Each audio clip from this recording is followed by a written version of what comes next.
Unaware his wife is the secret trillionaire heiress who owns his company. Husband pushed her and their child out of their home until he saw her name on the one paper he couldn't ignore. He didn't slap her, he didn't scream, he did something colder. In the narrow hallway of the house he called his, Daniel Hale placed one hand on his wife's shoulder and pushed her forward toward the door, not violently, but deliberately. Enough to tell her this wasn't a discussion, enough to tell her she no longer belonged. "Take the kid," he said, already glancing at his phone. "You can stay somewhere else for a while." Legally, the house was marital property. On the title, though, only his name appeared, a detail he now clung to as proof that everything inside it was his. Evelyn stumbled one step, instinctively pulling their 6-year-old son close as his backpack slipped off his shoulder and hit the floor. The boy looked up, confused, clutching his mother's coat. "This is our home," Evelyn said, her voice barely steady. Daniel opened the door and pushed again, firmer this time, guiding them out like an inconvenience, not a family. "No," he said flatly. "This is my house. I paid for it." The door closed behind them. No yelling, no witnesses. Just a mother standing in the night with her child in a sleek car parked across the street where another woman sat watching, waiting. Daniel believed that push erased her. He believed the quiet woman he married had nothing left once she stepped outside that door. He believed the company he ran belonged to him alone.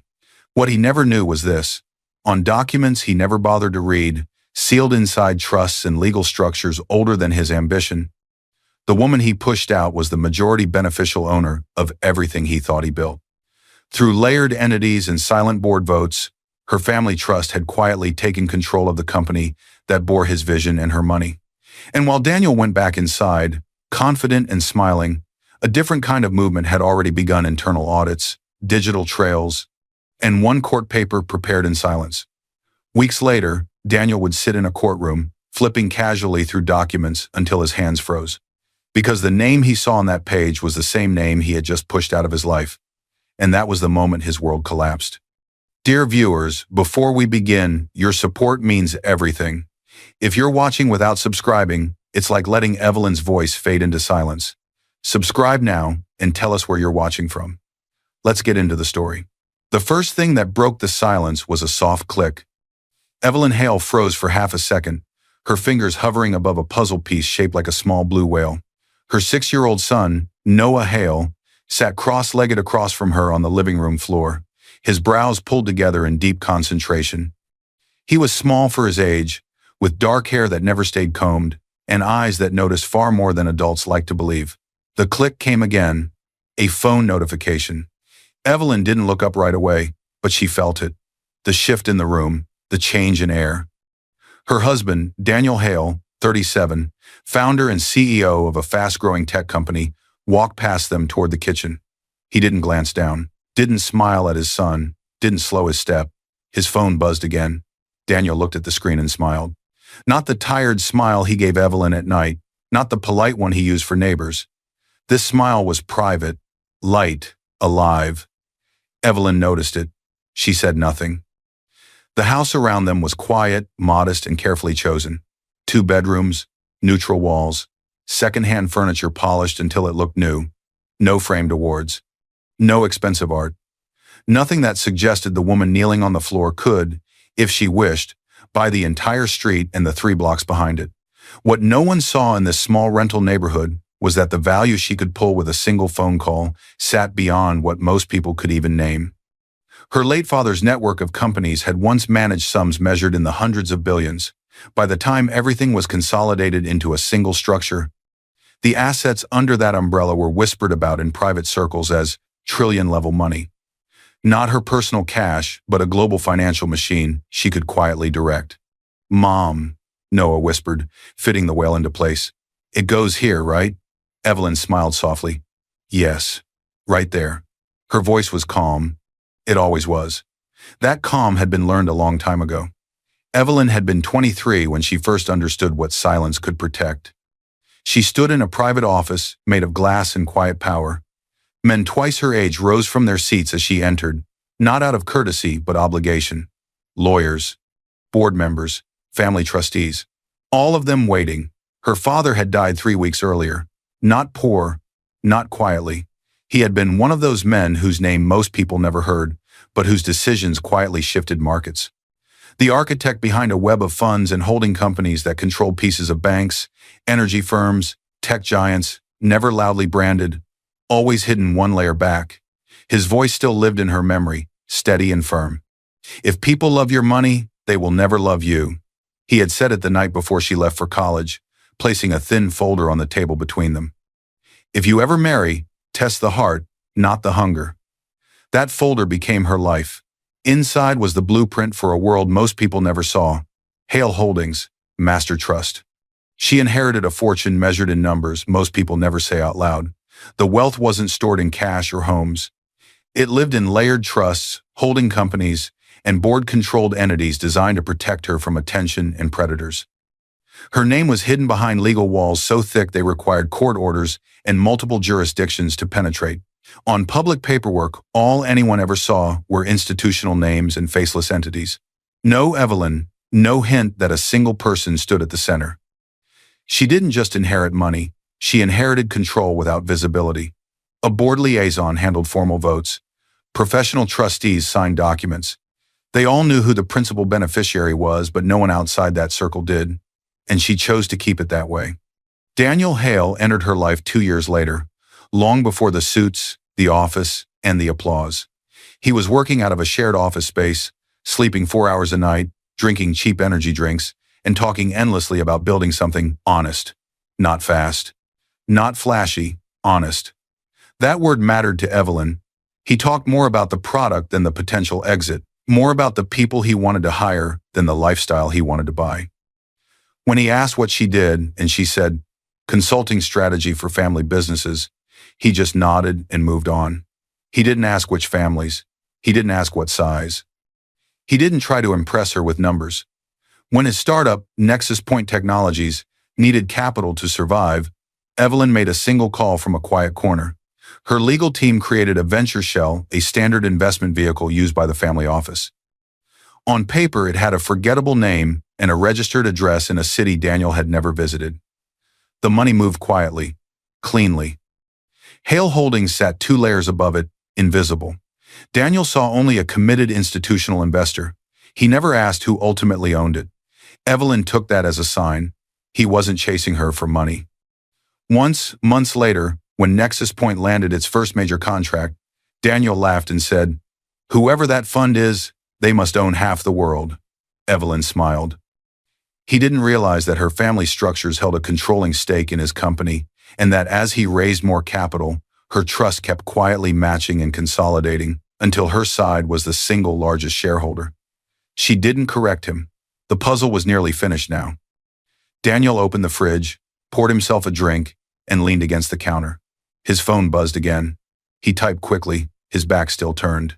Evelyn watched him not with suspicion, but with attention. Love, she believed, meant noticing before accusing. She placed the final piece into the puzzle. Noah clapped quietly. "We did it." "Yes," she said, "we did." That night, after Noah was asleep and Daniel was still on his phone, Evelyn walked into the bedroom alone. She knelt beside the closet and slid open a drawer that stayed locked. Inside was a slim folder. No logos, no colors, just black text. Hale Holdings, Master Trust. After the wedding, the trust's lawyers had quietly updated some of the internal paperwork to reflect her married name. The outside world still saw only corporate entities. Daniel had never seen the master document. He'd never needed to. At least, not yet. Evelyn rested her hand on it. She didn't open it. "I promised myself," she whispered into the quiet room, "I'd never need this." Behind her, down the hall, a phone buzzed again. And this time, Daniel laughed softly. Evelyn closed the drawer. The silence stayed, but it felt different now, like it was waiting for something to break. The sound of applause filled the room, and Daniel Hale stood in the center of it. He straightened his jacket as employees clapped, investors smiled, and cameras flashed. Nexus Point's logo gleamed on the far wall, sleek, modern, expensive. At 37, Daniel looked every bit the successful founder now. The company had outgrown its early struggles. The office was larger, the staff was bigger, the praise was louder, and Daniel drank it in. From the edge of the room stood Lila Monroe, 29, his newly promoted executive assistant. She wasn't clapping the loudest, but she was watching the closest. Tall, sharp-eyed, and always dressed one step more polished than required, Lila had a talent for knowing where power sat before it spoke. When Daniel stepped down from the small stage, she was already there. "That was impressive," she said lightly, handing him a tablet before he even asked. "The board loved you." Daniel smiled. "Of course they did." Lila laughed, not too loud, just enough. As they walked, she leaned in slightly, her fingers brushing his arm as if by accident. Daniel didn't pull away. He barely noticed the touch, but his body remembered it. Across the glass wall of the conference room, no one questioned the closeness. Founders were allowed personal gravity. The more successful he became, the more forgiveness people offered his behavior. At the office, everyone knew Nexus Point had a major institutional backer. They didn't know that the quiet board representative, who rarely appeared in person, answered directly to Evelyn's family trust. Daniel treated that investor as a faceless force, useful but distant. At home, the change showed differently. Evelyn noticed it first in the quiet spaces. Daniel stopped asking how her day went, stopped sitting on the floor with Noah, stopped sharing his calendar the way he used to when everything was chaotic and small. They had once used a shared family email and calendar to juggle early meetings and babysitting. Now, most invites went only to his work account, an account Lila managed. When Evelyn asked about a late meeting, Daniel waved it off. Just work stuff. When she mentioned a dinner she thought they'd planned, he frowned. "I never confirmed that." The shared calendar stopped updating. Invitations no longer came. Messages disappeared before she could read them. Not erased, redirected. At the office, Lila had taken over Daniel's private schedule. She filtered calls. She answered emails before Daniel ever saw them. She decided what reached him and what didn't. She told herself it was efficiency. She told herself it was her job. But when Daniel joked, "I don't know what I'd do without you," Lila smiled longer than necessary. One evening, Evelyn sat on the couch folding laundry while Noah colored beside her. The TV played softly, but no one was watching. Daniel sat across the room, his phone glowing in his hand. It buzzed. Daniel smiled. Noah looked up from his crayons. "Mom?" "Yes, sweetheart?" Noah hesitated, then lowered his voice like he was sharing a secret. "Why does Dad smile at his phone like that?" Evelyn's hands stopped mid-fold. The question was innocent. The timing was not. She looked at Daniel. He hadn't heard, or pretended not to. Evelyn forced a gentle smile. "Sometimes people get happy messages." Noah nodded slowly. "He doesn't smile like that at us." The words landed softly but deep. Evelyn pulled Noah close. "Finish your drawing." She didn't look at Daniel again. That night, the house felt too quiet. Evelyn waited up, sitting at the kitchen table with a cup of tea that went cold. Midnight passed. Then later, when Daniel finally came home, his jacket smelled unfamiliar, not of perfume, but of too many hours somewhere else. "You're up," he said, distracted, scrolling through his phone. "I was waiting," Evelyn replied calmly. "For what? For you." Daniel sighed, not angrily but impatiently, like the question cost him something. Evelyn studied his face. The man she married was still there but slightly out of focus, like a photo that had been handled too many times. She chose her words carefully. "Are you happy?" Daniel didn't look up. "You worry too much," he said. "Everything's fine." He walked past her toward the bedroom, already typing. Evelyn stayed where she was. Silence returned, but it wasn't peaceful anymore. It was crowded with things unsaid. Across town, Lila Monroe sat alone in her apartment, laptop open, phone in hand. She reread the message she was about to send. Not romantic, not obvious, just dangerous enough. Her thumb hovered. Then she typed, "She still doesn't know, right?" She watched the message send. 3 dots appeared. Then Daniel's reply came quickly. "Of course not." Lila leaned back, satisfaction flickering across her face. She didn't hate Evelyn. She barely thought about her. To Lila, this wasn't betrayal. It was opportunity. Back at home, Daniel's phone buzzed again. He smiled. Evelyn saw it this time. She didn't ask who it was from. She didn't accuse. She didn't raise her voice. She simply watched as the space between them widened by inches that felt like miles. Later, when Daniel finally slept, Evelyn lay awake staring at the ceiling. She thought of her father's words, "Test the heart, not the hunger." She had tested, and something had cracked. In the dark, her eyes shifted toward the closet. Toward the drawer she hadn't opened. Not yet, but soon. Because outside the bedroom door, the quiet wasn't just waiting anymore. It was preparing. The argument began before Daniel even stepped fully inside the house. The front door slammed harder than usual, rattling the framed family photo on the wall. Evelyn felt the vibration from the living room floor, where she sat helping Noah with homework. Noah flinched. Daniel Hale stood near the door, his tie loosened, jaw tight, eyes sharp with something that looked like anger but felt more like decision. "We need to talk," he said. "Not can we, not please." Evelyn rose slowly. "You're home late," Daniel scoffed. "Because someone around here actually works." The words hit harder than shouting would have. Noah looked up, confused. Evelyn placed a hand gently on his shoulder. "Go to your room, sweetheart, just for a minute." Noah hesitated. "Did I do something wrong?" "No," she said quickly. "You didn't." Daniel didn't correct her. When Noah disappeared down the hall, Daniel stepped forward, arms crossed, pacing like a man preparing a speech he'd rehearsed in his head on the drive over. "I can't keep doing this," he said. "I'm carrying everything. The company, the bills, the pressure." Evelyn listened, her face calm, though something inside her tightened.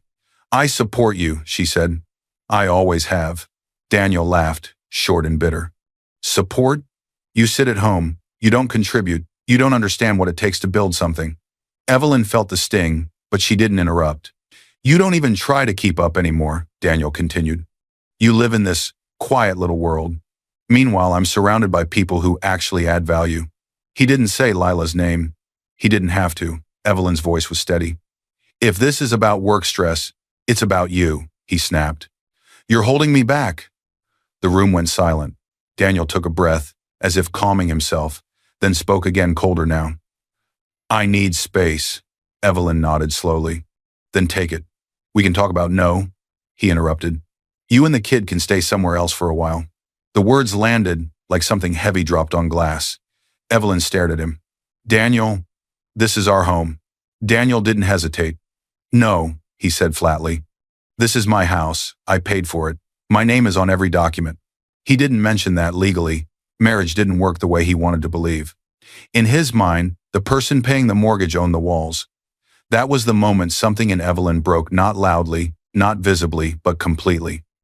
She remembered signing the papers years ago, letting the house be in his name alone, because she didn't want any trail that might tie their personal life back to Hale Holdings. Believing marriage meant shared ground, not weapons. She had trusted him. She had never imagined he would use paperwork as a knife. "Where are we supposed to go?" she asked quietly. Daniel looked away. "That's not my problem right now." "Not our problem, your problem." Evelyn nodded once. "Okay," she said.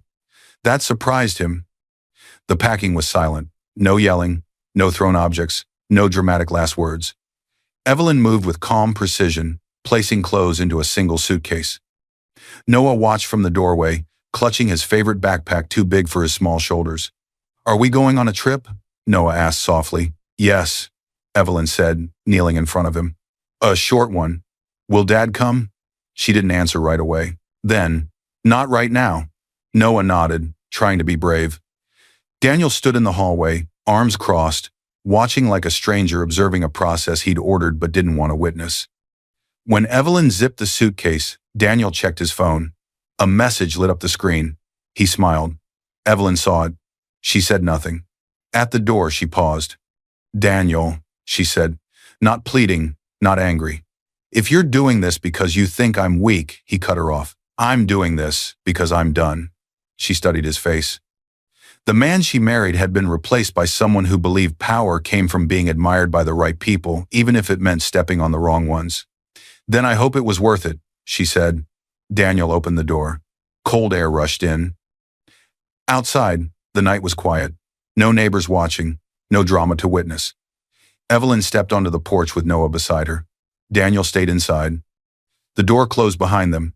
The sound echoed longer than it should have. As Evelyn walked down the steps, she noticed a car parked across the street. Sleek. New. The engine was off, but the interior light glowed faintly. Someone was inside. Evelyn didn't stop walking, but she knew. Lila Monroe sat in the driver's seat, hands on the wheel, eyes fixed on the house. Watching. Not surprised. Not guilty. Expectant. Noah tugged Evelyn's hand. "Mom, who's that?" Evelyn looked straight ahead. "No one we need to worry about." But she memorized the car, the shape, the color, the certainty in her chest. As they reached the end of the driveway, Evelyn glanced back once. The house lights were already dimming. She understood then. This wasn't just abandonment, it was replacement.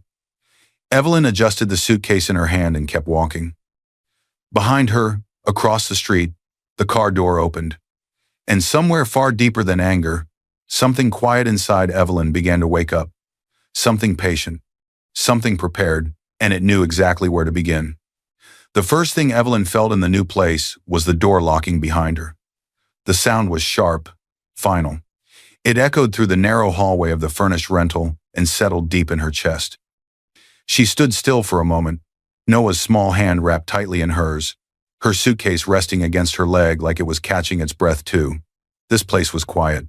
Too quiet, no laughter from the next room, no footsteps overhead, no voice reminding her of what she had just lost. But it was safe. The apartment was small, clean, and temporarily arranged with a single call to the family office. A corporate lease had been signed electronically in her married name before she even reached the neighborhood. The keys waited in a lockbox. No front desk. No questions. Evelyn exhaled for the first time since the door had closed behind them at the house. Noah looked around, taking it all in with the seriousness only children carry in moments like this. "Is this our new home?" he asked. "For now," Evelyn said gently. She set the suitcase down and knelt in front of him. Noah's backpack slipped off one shoulder, nearly pulling him sideways. He frowned. "Did we do something wrong?" The question pierced her deeper than Daniel's words ever could. Evelyn placed both hands on Noah's arms and met his eyes. "No, we didn't do anything wrong." He waited. "We just learned something important," she said. "And sometimes learning means moving." Noah nodded slowly, not fully understanding but trusting her anyway. That trust steadied her. That night, after Noah finally fell asleep on the unfamiliar bed, Evelyn sat alone at the small kitchen table. The apartment hummed softly, every sound amplified by newness.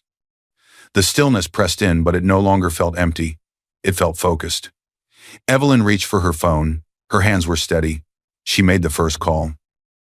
The man on the other end answered on the first ring. He had known her since she was a teenager, back when her last name opened doors quietly instead of loudly. "I need legal counsel," Evelyn said. Immediately. There was no surprise in his voice. "Understood. Family or personal?" "Both," she said, "but start with personal." He didn't say Daniel's name. He didn't need to. The second call came next. A private financial investigator. Discreet, relentless, expensive. Evelyn had vetted him years ago for trust-related audits and never thought she would need his services for herself. "I want a full review," she said. "Emails, transactions, internal approvals, everything tied to my husband and his assistant." A pause. "Corporate systems are protected," he said carefully. "I can't just break into them." "You won't," Evelyn replied. "You'll go through the board." She gave him a reference code only a handful of people in the world recognized, an internal control clause tied to Hale Holdings' position as Nexus Point's majority investor. "With that," she continued, "you'll request an internal compliance audit on behalf of the primary stakeholder, forensic review. Full cooperation from their IT and finance teams. No one needs my name to do it." Understanding flickered in his silence. "Anyone specific?" he asked at last. Evelyn didn't hesitate. "Lila Monroe, executive assistant, and my husband." The investigator exhaled slowly. "That will take some time. And it won't stay quiet inside the company." "That's fine," Evelyn replied. "Just don't miss anything." The third call was the hardest. Not because of fear, but because it meant crossing a line she had promised herself she wouldn't. She dialed a secure number. A familiar voice answered. Older, calm, grounded in decades of discipline. The board liaison from her father's trust. "I never wanted to make this call," Evelyn said. "You wouldn't be calling if it wasn't necessary," the man replied. "What do you need?" Evelyn closed her eyes. I need you to prepare the ownership documents, she said. Not for public release. Not yet. I just need them ready and verified for court. Silence. Then, carefully, has something happened? Yes, Evelyn said, but I intend to handle it properly. The liaison didn't ask for details. He only said, I'll be ready. The following days passed quietly, too quietly for someone who had just been pushed out of her home. Evelyn cooked simple meals. She walked Noah to a nearby park. She smiled when he smiled. She answered his questions without letting her anger leak into her voice. She waited. Then the investigator called back. His voice was measured but tight. The board-approved audit opened the door, he said. We pulled emails from the company servers. Finance exported the ledgers. There are irregular transfers. Evelyn listened, her expression unreadable. How bad? She asked. Small at first, he said, then larger. Always approved under your husband's credentials. And the funds lead to accounts connected to Lila Monroe, he continued. There are also expense reports coded as business that clearly aren't. Hotels, gifts, travel that doesn't match any client record. Evelyn closed her eyes. So it's worse than I thought, she said. Yes, the investigator replied, but it's traceable and lawfully documented. The board has copies. Your attorney will too. When the call ended, Evelyn remained still, the weight of confirmation settling over her. This wasn't just betrayal, it was exposure. That night, Evelyn sat beside Noah as he slept, watching his chest rise and fall. Her phone vibrated, a message from Daniel. File the divorce. I already moved on. The words were blunt, efficient, final. Evelyn stared at the screen for a long moment. Then she turned it face down. No, she whispered, so softly only the walls could hear. You already did. She reached for the bedside drawer and rested her hand on it. Inside, the slim folder waited. Not opened, not yet. Outside, the world kept moving, unaware that something silent had begun to turn. And somewhere in law offices and trustee boards, paperwork was being prepared that would change everything. Evelyn lay down beside her son, eyes open, mind sharp. The storm hadn't arrived, but the ground beneath it was already shifting. The first file hit the table like a gunshot. Evelyn didn't flinch, but everyone else in the room did. The private financial investigator stood across from her, sleeves rolled up, eyes tired but sharp. The small conference room was plain, chosen on purpose. No windows. No distractions. Just truth, laid out piece by piece. This is everything the internal audit pulled so far, he said, approved by the board's representative. And it's not good. He opened the folder. Emails appeared first, deleted ones, recovered ones. Messages Daniel believed were gone forever, still sitting on company backup servers that now, by board order, belonged to this investigation. Evelyn scanned them silently. Her face didn't change, but something deep inside her hardened. There were conversations between Daniel and Lila that had nothing to do with work schedules. Complaints about Evelyn, jokes at her expense, decisions made behind her back. The investigator slid another document forward. Expense reports, he said, approved by Daniel. Some falsified, some disguised. Evelyn's eyes moved line by line. Hotel charges listed as client meetings. Luxury purchases labeled office equipment. Travel reimbursements that matched no business calendar. And then this one matters, the investigator added. A promotion notice.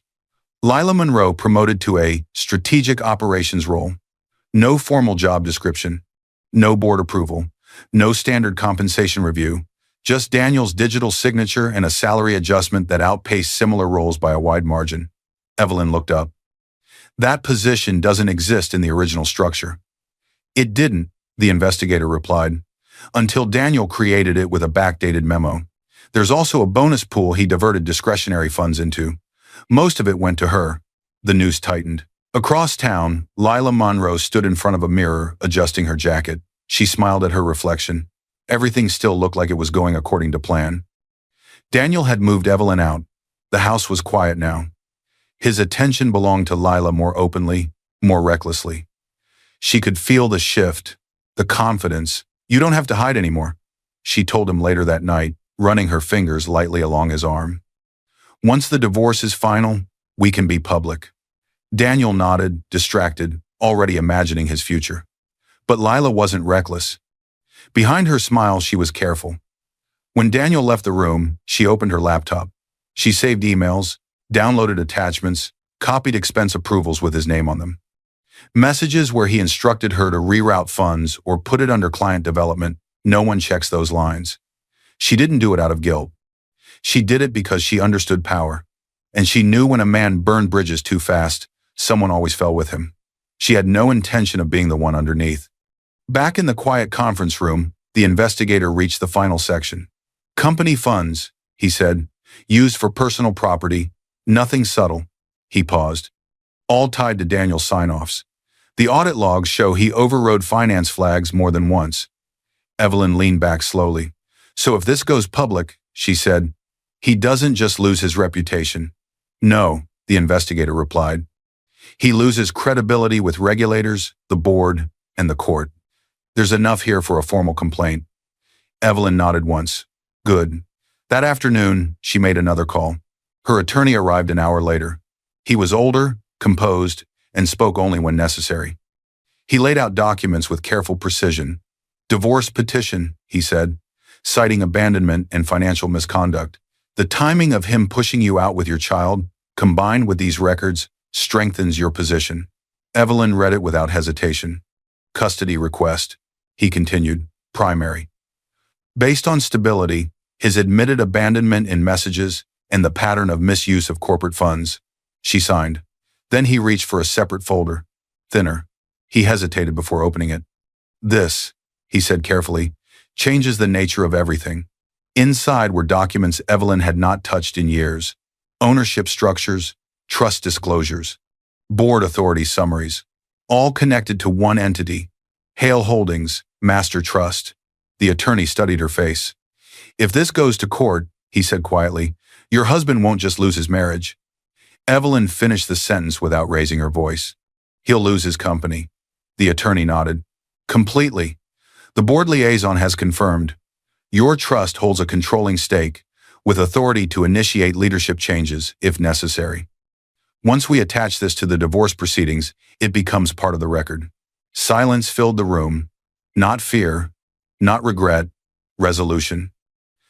Later that evening, Evelyn sat alone at the Reynolds' small dining table. Noah was asleep in the other room, clutching a stuffed animal he'd carried since he was 3. She stared at the stack of papers in front of her. So many years of restraint, so much silence. She hadn't hidden her identity out of shame, she had hidden it out of belief. Belief that love didn't need leverage, that marriage didn't require proof. She exhaled slowly. That belief was gone. Her phone buzzed. A message from an unknown number. Just one line. I don't know what he told you, but I'm not the villain here. It didn't say who it was. It didn't have to. The timing, the wording, the avoidance of her name, Lila. Evelyn didn't respond. She didn't need to. Everyone reveals themselves eventually. The next morning, she sat across from her attorney again. He slid one final document across the table. It was heavier than the rest. Not in weight, but in consequence. At the top, stamped and sealed, majority shareholder disclosure court-sealed Evelyn's name was printed clearly. Fully spelled, legally undeniable. Not as wife, not as dependent. As the beneficial owner behind Hale Holdings' controlling stake in Nexus Point, the attorney watched her closely. Once this is lodged with the court, he said quietly, and unsealed for the judge, there's no going back. Daniel will see exactly who has held the power this entire time. Evelyn placed her hand on the paper. Her voice was calm. There was no going back the moment he pushed my child out of his home. She stood. The document remained on the table, waiting. And somewhere across town, Daniel Hale was still smiling at his phone, unaware that the ground beneath him had already begun to disappear. The envelope hit Daniel Hale's desk in front of everyone. Not slid, not handed gently, placed firm and unmistakable. The conference room went quiet. Senior managers sat frozen mid-discussion, laptops open, pens hovering. Daniel looked up, irritated, ready to dismiss whoever had interrupted him. A court officer stood there instead. Daniel Hale, the man said evenly, you've been served. The room seemed to shrink. Daniel scoffed and leaned back in his chair. You're doing this here? The officer didn't answer. He simply turned and walked out. Daniel picked up the envelope slowly, eyes scanning the bold heading. Petition for dissolution of marriage. A few people exchanged glances. Someone cleared their throat. Daniel laughed. Loud, dismissive. Well, he said, waving the papers, guess that's settled. He didn't read further. He tossed the envelope onto the table like it was nothing more than a bad joke and forced the meeting forward. Slides resumed. Numbers flickered on the screen. His voice sounded almost normal, but the room never fully recovered. Later, alone in his office with the door closed, Daniel finally opened the envelope properly. He skimmed the first pages. The language was sharp, precise, legal. Petition for dissolution. Primary custody requested. Financial disclosure demanded. Temporary restraining order on asset transfers. Daniel's mouth twisted. She doesn't have the money to fight this, he muttered to himself. She's bluffing with some cheap lawyer. He flipped near the back and stopped. There was an attachment. Not long, not dramatic. Just a clause his eyes snagged on. Financial interest subject to review under Hale Holdings, Master Trust. Daniel frowned. What the hell is that? He said out loud. He knew the name.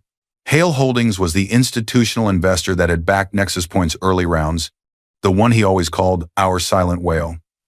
He'd seen it in cap tables and board minutes, but never thought about who sat behind it. Probably some technicality, he muttered. Something for my corporate lawyer to explain away. He didn't sign anything. He didn't respond. He put the packet aside and went back to checking projections. Across town, Evelyn sat in her attorney's office, hands folded in her lap. She hadn't been present when the papers were served. She didn't need to be. This will provoke him, the attorney said calmly. He'll focus on the divorce language and underestimate the financial references. That's fine, Evelyn replied. He always has. She thought of Noah, adjusting to a new routine without complaint. Stability mattered now. Control mattered more. On the desk between them lay 2 stacks of documents. The divorce petition, already filed. The sealed majority shareholder disclosure, prepared but not yet presented in court. When the court schedules the financial hearing, the attorney continued, tapping the sealed packet, we'll ask the judge to open this under confidentiality first. He'll see it then. Evelyn nodded once. Good, she said. Let the law go in order. That evening, Daniel stormed into his lawyer's office without an appointment. Tell me this is nothing, he said, slamming the papers down. Mark Ellison, a seasoned corporate attorney who had represented Daniel since the early days, adjusted his glasses and read carefully. He scanned the divorce allegations, then lingered on the financials. He didn't speak for a long moment. Daniel frowned. You're being dramatic. Mark finally looked up. This is not nothing. It's a domestic case, Daniel snapped. We'll settle. Just make it cheap. Mark tapped the page with the Hale Holdings clause. This part is not domestic, he said. It references Hale Holdings, Master Trust. That name doesn't show up in standard divorce forms by accident. Daniel waved it off. Yeah, I know them. They're just one of our investors. They're your largest investor, Mark corrected quietly. And if this trust language is coming into a family court file, it means someone is tying your marriage to your ownership structure. Daniel laughed, but it sounded thinner now. She's a stay-at-home parent, Mark. She doesn't own anything. Mark didn't smile. The clause doesn't name her, he said. It names the trust. I need to confirm who holds beneficial control and what rights they have. Fine, Daniel shrugged. Do your job. As he reached the door, Mark added quietly, until I confirm, don't move any assets. No large transfers. No sudden sales. If this escalates, everything becomes visible to the court, to regulators, and to your board. Daniel paused. You're overreacting. Maybe, Mark said. But freezing is cheaper than being accused of hiding money, Daniel scoffed. You worry too much. He left, already rehearsing his version of the story in his head. That night, Daniel poured himself a drink in the quiet house. The silence felt different now. Not empty. Exposed. His phone buzzed. Lila's name lit up the screen. Are you okay? He smiled and typed back. Of course, it's just paperwork, she replied quickly. Be careful. Paperwork is how people lose things. For the first time, a small thread of unease tugged at him. Across the city, Evelyn tucked Noah into bed. He looked up at her. Are we going back home soon? Evelyn brushed his hair gently. We're building a better one. She turned off the light and stood alone in the doorway for a moment. Her phone buzzed. A message from her attorney. Ownership verification from the trust will be ready for the hearing. Evelyn closed her eyes. Good, she whispered. She walked back to the small dining table where the sealed document still waited like a quiet promise. Outside, the world went on as usual. Inside court systems and boardrooms, quiet mechanisms were already turning. And Daniel Hale, still convinced he was untouchable, had no idea that the next paper placed in front of him would be the one he could no longer ignore. Lila Monroe knew something was wrong the moment she opened the copy of the court filing Daniel had left on his desk. He'd stormed out of his office to shout at someone in finance, leaving the papers half open. Lila's job had always included keeping his life organized. She told herself she was just checking what chaos she'd need to manage. Her hands trembled not from shock, but from recognition. She sat in her apartment later that night, laptop glowing in the dark, rereading the legal language she'd quietly scanned and then downloaded from the court's online system. This wasn't a dramatic threat. This wasn't emotional posturing. This was careful, surgical, written by someone who knew exactly where to strike. Words like full financial disclosure, temporary restraint on asset transfers, and trust-linked interests involving Hale Holdings. Master Trust stared back at her. This wasn't just a divorce. This was a fuse. Lila leaned back slowly, confidence draining with every line. She thought of Evelyn Hale, not angry, not loud, not desperate, just calm, always calm. That calm suddenly felt dangerous. Lila had entered Daniel's life believing she understood power. She was 29, ambitious, and smart enough to know when a man was rising and when to attach herself to that rise. Daniel had been easy, too easy. Flattered by attention, hungry for admiration, grateful for someone who made his life simpler. When Evelyn disappeared from the house, Lila thought she had won. Now, staring at the filings, Lila realized she had misjudged the woman she replaced. Evelyn wasn't weak, she was quiet. And quiet people didn't fight without preparation. The next morning, Lila arrived at the office early, too early. She watched executives walk past her desk with tight expressions. Whispers traveled faster than emails now. People sensed instability before it was announced. Daniel wasn't in yet. Lila logged into her computer and began copying files. Not randomly, carefully. Emails between her and Daniel. Voice notes he'd sent late at night. Expense approvals with his signature, but her account listed. Messages where he told her to just reclassify it or put that through under client development. No one checks that line. She saved everything to an encrypted flash drive. Then she opened a secure browser and searched for a name she had heard in the halls recently. The external investigator hired for the board review. She had overheard Daniel complain about some guy digging around because the investors are nervous. That was enough. The meeting took place in a neutral location. No logos, no windows, no names beyond first ones. The investigator studied Lila across the table. He saw fear but also calculation. "You're not here to apologize," he said. Lila swallowed. "No. Then why are you here?" She slid the flash drive across the table. "I know how this ends," she said quietly. "I just don't want to be crushed with him." The investigator didn't touch the drive yet. "What's on it?" "Emails," she said. "Approvals, messages, proof that he directed transactions and used company money for personal things. Most of it has his name on it, not mine." "And what do you want in return?" he asked. Lila met his eyes. "I want it on record that I cooperated," she said. "If this goes to regulators, if there are charges, I want them to see that I didn't hide anything. I won't lie to protect him." The investigator leaned back. "That's not immunity," he said. "I know," Lila replied. "But it's better than pretending I didn't know anything until it's too late." He studied her for a moment, then picked up the drive. Later that evening, Evelyn received the call. She listened without interrupting, her expression unreadable. "Lila Monroe wants to cooperate," the investigator said. She provided extensive evidence. "She confirms your husband directed the transfers and created her inflated role." Evelyn paused. "Why?" she asked. "Self-preservation," he replied. "Not remorse." Evelyn nodded slowly. "Tell her this," Evelyn said. "Tell the truth, fully. The law will decide the rest. No threats, no bargaining, just reality." The investigator hesitated. "You understand she helped him hurt you." Evelyn's voice remained steady.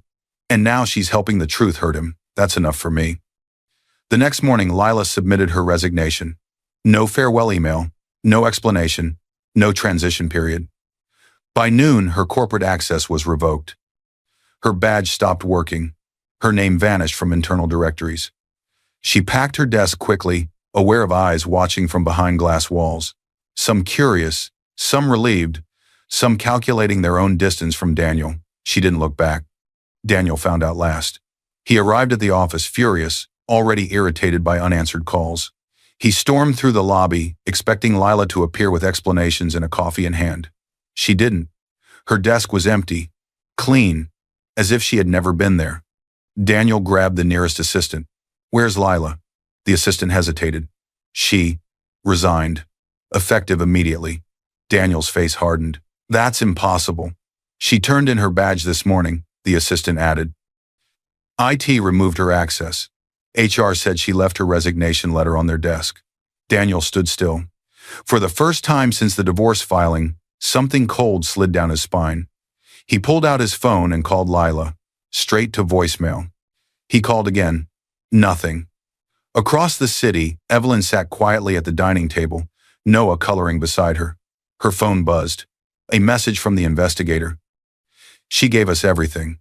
Evelyn closed her eyes for a brief moment. Not in relief, in acceptance. She looked at her son, smiling softly at his drawing, unaware of how close the storm now was. Evelyn reached for her tea, hands steady. Somewhere, Daniel Hale was beginning to realize that the people he relied on most were gone.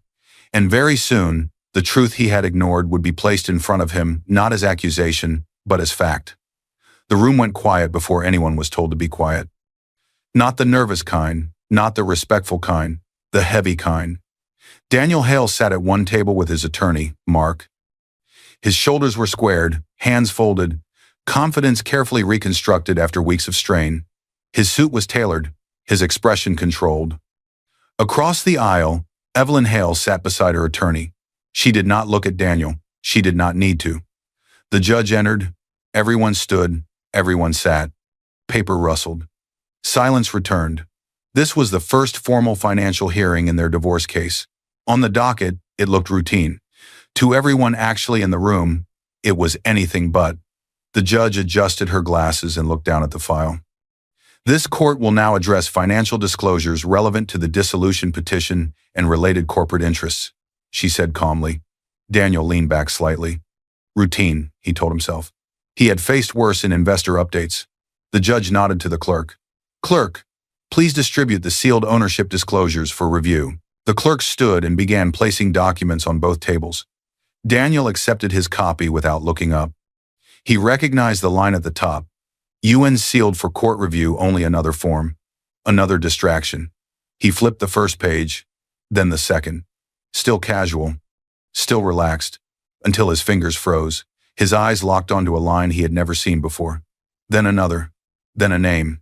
Evelyn Hale printed clearly. Not as spouse. Not as beneficiary. Not as witness. But as majority beneficial owner controlling interest holder via Hale Holdings, Master Trust. Authorized voting authority over Nexus Point Technologies, Incorporated. Daniel's breath caught in his throat. The room didn't move. It didn't need to. He flipped the page again, faster now, scanning as if the words might change if he read them differently. They didn't. The corporate records attached from Hale Holdings board liaison confirmed it. The trust that had funded his company, his silent whale, was not just a big investor. It was hers. His hands began to shake. Across the aisle, Evelyn finally lifted her eyes. This was the first time she had looked at him since the night he pushed her and their child out of the house. Her face held no anger, no satisfaction, just certainty. Daniel looked at her like he was seeing her for the first time. Not the quiet woman who folded laundry. Not the patient wife who listened.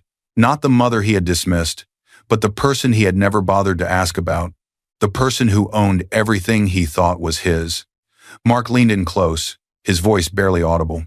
"Daniel, we need to request a recess." Daniel didn't respond. The judge watched him carefully. "Mr. Hale," she said evenly, "do you require clarification on the document?" Daniel swallowed. I don't understand," he managed. The judge nodded once. "That," she said, "is not the same as the document being unclear." She turned to the clerk. "Please confirm the basis for this disclosure." "Yes, Your Honor," the clerk replied. The ownership records are certified by the trustees of Hale Holdings, Master Trust, and corroborated by Nexus Point's board minutes. The trust holds a controlling stake, and the beneficial owner named is Mrs. Evelyn Hale. Daniel's heart pounded. Trust, control, his company, all tied to the woman he had pushed out of his home. Evelyn's attorney rose. Your Honor, he said calmly, the petitioner chose not to disclose her financial position during the marriage, which she is legally permitted to do under these trust structures. However, given the allegations of financial misconduct and misuse of corporate funds by Mr. Hale, her ownership is now directly relevant. Daniel's attorney stood quickly. This is highly irregular. My client was never informed. The judge raised a hand. Not being informed, she said, is not the same as the structure being illegal. She looked back at Daniel. Mr. Hale, she asked, her voice firm but not unkind. Were you aware that your company's majority investor was a trust controlled by your spouse? The question hung in the air. Every eye turned toward him. Daniel opened his mouth. No words came out. He closed it again. Nothing. For the first time in his life, confidence failed him completely. Silence answered for him. Evelyn exhaled slowly. Not in relief, in release. Years of restraint, years of choosing love over leverage. All of it had led here not to revenge, but to truth. The judge made a note. Let the record reflect, she said, that Mr. Hale was not aware of his spouse's controlling ownership interest. She paused. And let the record further reflect that this does not alter the validity of that ownership. Daniel's phone buzzed in his pocket. He didn't check it. He couldn't. Because the ground beneath him, the company, the identity, the power had already cracked. And as the judge turned to the next issue on the docket, financial restraints and referrals, the man who thought he owned everything finally understood. He had never even read the fine print. The gavel didn't need to be loud to destroy him. It came down once, sharp, final. Daniel Hale felt the sound more than he heard it. It traveled through the table, through the chair, straight into his chest. For a brief moment, the room spun not because the judge was speaking too fast, but because his world was falling apart faster than his mind could keep up. The judge's voice was calm, almost gentle, as she delivered the sequence that would undo him. Based on the evidence presented, this court grants the petition for dissolution of marriage. Daniel's hands clenched. Primary physical custody of the minor child is awarded to the petitioner, Mrs. Evelyn Hale. Mr. Hale is granted scheduled visitation, as outlined in the parenting plan. His throat tightened. The court further issues a protective order over all marital assets and Mr. Braun, Hale's personal holdings in Nexus Point Technologies. No sale, transfer, or encumbrance may occur without court approval. Mark Ellison, his attorney, lowered his eyes. Finally, the judge continued. Given the documented misuse of corporate funds and the corroborating testimony provided through the board-authorized audit, this court is referring the financial evidence to the appropriate regulatory and prosecutorial authorities for review. Silence followed, not shock, not outrage. Just the quiet recognition that nothing in that room could undo what had been said. Across the aisle, Evelyn closed her eyes briefly. Not in victory, in completion. She felt Noah's future settle into place, stable, protected, shielded from the damage his father had created. When she opened her eyes, the judge was already moving on, paperwork being signed, records updated. The process continued without ceremony because justice didn't need drama to be devastating. The board meeting happened that same afternoon. No speeches, no inspirational slides, just an agenda item. The Hale Holdings representative joined via secure video. With the majority stake now openly tied to Evelyn, no one in the room misunderstood whose wishes were being expressed when the representative spoke. A motion was read. To suspend Daniel Hale as CEO of Nexus Point Technologies, effective immediately, pending the outcome of the financial investigation, and to remove him from all operational authority. No debate, no defenses, hands raised, unanimous. By the time Daniel returned to the building, his access card still opened the lobby turnstiles but failed at the executive floor. Security met him there. Mr. Hale, one of them said, not unkindly, we've been instructed to escort you to HR. He was given a formal letter outlining his suspension and board decision. His laptop was taken, his corporate email access cut, his office door badge deactivated. Colleagues avoided his eyes, some out of fear, some out of relief. some out of shame for not being surprised. By evening, the story had leaked. Headlines spread quickly through industry news and social media. Founder suspended amid financial probe, majority owner revealed as estranged spouse, board moves to stabilize Nexus Point after internal audit. The man who claimed to have built everything now had nothing solid to stand on. Daniel wandered through the city like a ghost. Every place he once felt respected now felt hostile. His phone buzzed endlessly, messages from reporters, calls from people pretending to care, silence from those who once promised loyalty. Lila never called. Mark sent a single text. Given today's developments and the criminal referral, I can no longer represent you. I recommend independent counsel, experience in white-collar defense. Daniel stared at the message until the screen dimmed. Outside the courthouse, earlier that day, Evelyn had stepped into the late afternoon light. The air had felt different, lighter. Like something heavy had finally been lifted from above her, not from her. Daniel had seen her and rushed forward, his composure finally cracked. Evelyn, wait. She had stopped. He had stood there, suit wrinkled, eyes red, pride stripped bare. Why didn't you tell me? He asked, voice breaking. Why didn't you ever say who you were? For a moment, the past had hovered between them. Years of dinners, conversations, choices. Evelyn looked at him not with anger, not with satisfaction, with clarity. You never asked who I was, she said quietly. You only cared who you thought you were. Daniel swallowed hard. I didn't mean. She raised a hand gently. It doesn't matter what you meant, she said. It matters what you did. She turned and walked away. Daniel stood frozen as she disappeared into the crowd. That night, Evelyn returned to the small rental home. Noah ran to her, smiling wide. Did we win? Evelyn knelt and hugged him tightly. We're safe, she said. That's what matters. As Noah laughed and pulled her toward the kitchen to show her a drawing he'd made, Evelyn glanced back once at the door. At the quiet space where fear used to live, it was gone. But something else was coming. Something final. And as she closed the door behind her, the world prepared to witness the last step of Daniel Hale's undoing. Not in court, not on headlines, but in the quiet place where power finally sat where it belonged. The room waited for Evelyn Hale to speak. It wasn't the tense waiting of fear or uncertainty. It was the kind that followed authority, quiet, respectful, deliberate. A long table stretched across the boardroom, polished to a mirror shine. Men and women in tailored suits sat on both sides, documents aligned, pens ready. The Nexus Point logo glowed on the wall, smaller now beneath a new line of text noting its parent entity. At the head of the table sat Evelyn. Same straight posture, same calm presence. But everything else had changed. No hiding, no silence for protection. She presided today not as a temporary figurehead, but as the majority owner whose control had finally stepped out of the shadows. The board liaison from Hale Holdings sat to her right, more an advisor than a handler now. Beside her, in a chair slightly too big for him, sat Noah, now 7, his feet swinging gently as he drew in a small notebook. He hummed to himself, safe, unaware of the weight in the room. A senior executive leaned toward another and whispered, barely audible, "They respect her." Evelyn heard it anyway. She didn't smile. She didn't correct the tone. She simply replied, just as quietly, "They always respected the company. Now they know who protects it." The executive nodded, understanding settling in his eyes. The meeting moved forward. Reports were presented. Decisions were made. The company that once carried Daniel Hale's ego now carried something different. Structure, oversight, boundaries. The financial controls tightened after the scandal.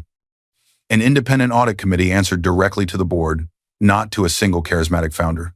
Travel and expense policies were rewritten. Personal use of funds was explicitly banned, not informally overlooked. Evelyn listened more than she spoke. When she did speak, it was precise, clear, final. No one interrupted her. No one needed to. She wasn't there to play CEO. The new, qualified CEO, someone who had built companies without stealing from them, handled day-to-day operations. Evelyn handled direction, stability instead of spectacle. At the end of the table, the board liaison slid a single document forward. "This is the last item," he said. The paper wasn't dramatic. No bold warnings. No threatening language, just resolution. It formalized the final pieces. Daniel Hale's permanent removal from all positions, his shares converted and placed into a monitored structure under the court's orders. The company's commitment to cooperate fully with regulators, and a governance charter that ensured no one person could quietly reroute funds again. Evelyn looked at the document for a long moment. She remembered the night she had knelt beside a locked drawer, promising herself she would never need what was inside. She remembered Noah asking if they had done something wrong. She remembered Daniel's voice saying, "This is my house." She picked up the pen. No anger, no triumph. Just clarity. She signed. The sound of the pen scratching paper echoed softly. When she finished, she set it down. "That concludes today's agenda," she said. The board stood. Some offered their hands. Some simply nodded. Evelyn didn't wait for applause. Outside, the afternoon sun rested gently on the building's glass facade. Evelyn walked out with Noah, her hand resting lightly on his shoulder. "Are we done?" Noah asked. "Yes," she said. "We are." He smiled. "Can we get ice cream?" Evelyn laughed softly. "Yes, we can." They walked down the steps together, free, whole, unbroken. Behind them, the doors closed not as an ending, but as a boundary she no longer needed to fight to cross. Across town, Daniel Hale sat alone in a small apartment. No photos, no awards, no visitors. His phone lay face down on the table. It hadn't buzzed all day. He stared at the wall, replaying moments that now felt unreal, laughs that had vanished, confidence that had dissolved, a life he thought he owned. He finally understood something too late. Power had never shouted in his house. It had waited in drawers he never opened, in questions he never asked, in a woman he never really saw. That evening, Evelyn tucked Noah into bed in their new home, not the temporary rental. A simple, warm place she chose herself, purchased through a straightforward structure in her own name this time. No secrecy, no hidden titles. Just a house where every room felt like theirs. Noah looked up at her sleepily. "Mom? Yes? You're not sad anymore?" Evelyn paused, then smiled. "No," she said, "I'm not." She turned off the light and stood in the doorway for a moment, listening to his breathing steady. She walked into the living room and looked around. No trophies, no luxury for show, just peace. Evelyn sat down, closed her eyes, and let the quiet settle, not as silence, but as strength. Because some people never need to prove who they are. They only need the right moment to stop hiding it. Power doesn't need to announce itself. It only waits for the moment it's needed. I hope you enjoyed watching this story as much as I enjoyed creating it. If it moved you, like, share, and comment on the lessons you learned. Let me know where you're watching from in the comments below. I'll see you in my next video. He didn't just walk away from his pregnant wife. He walked away while she was screaming in pain, while doctors rushed in and out of the delivery room, while a nurse begged him to stay just 5 more minutes. And he did it for another woman. By the time Evelyn Carter realized her husband was gone, the bed sheets were soaked, her body was shaking, and her phone lay just out of reach on the metal tray beside her. She called his name once, then again. No answer. Daniel Carter wasn't stuck in traffic. He wasn't dealing with an emergency. He was standing in the hospital hallway, whispering into his phone to his rich boss, the woman who had been promising him a faster way into the life he thought he deserved. "Today?" he asked her quietly, eyes flicking back toward the delivery room door. "Yes," Margaret Hale said on the other end. "The announcement can't move again. I need you beside me." He closed his eyes for a second, then breathed, "I understand." They hadn't arranged this in a panic. The civil ceremony paperwork had been filed days earlier. The engagement announcement was already scheduled. All that was left was for Daniel to show up on her arm when the cameras started rolling. Daniel went back into the room, looked at his wife just once, and said words that would split her life in half. He thought of the cameras, the statement already drafted in his name, the way Margaret had said, "I need you beside me." If he stayed, he might lose all of it. If he left, at least one version of his future would stay intact. "I can't do this anymore," he said. "I can't do this anymore." No explanation, no real apology, no goodbye to the child being born. He left her there on delivery day to go stand beside Power at the announcement of his new life. What Daniel didn't know, what he never bothered to ask, was that just hours earlier, from a small private office attached to the hospital, Evelyn had given final confirmation on a $200 billion global merger agreements she had already signed weeks before. Not her personal net worth, but the total value of a generational trust she quietly controlled.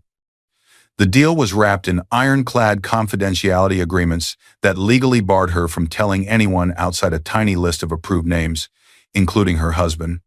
He thought she was financially dependent. He thought pregnancy made her weak.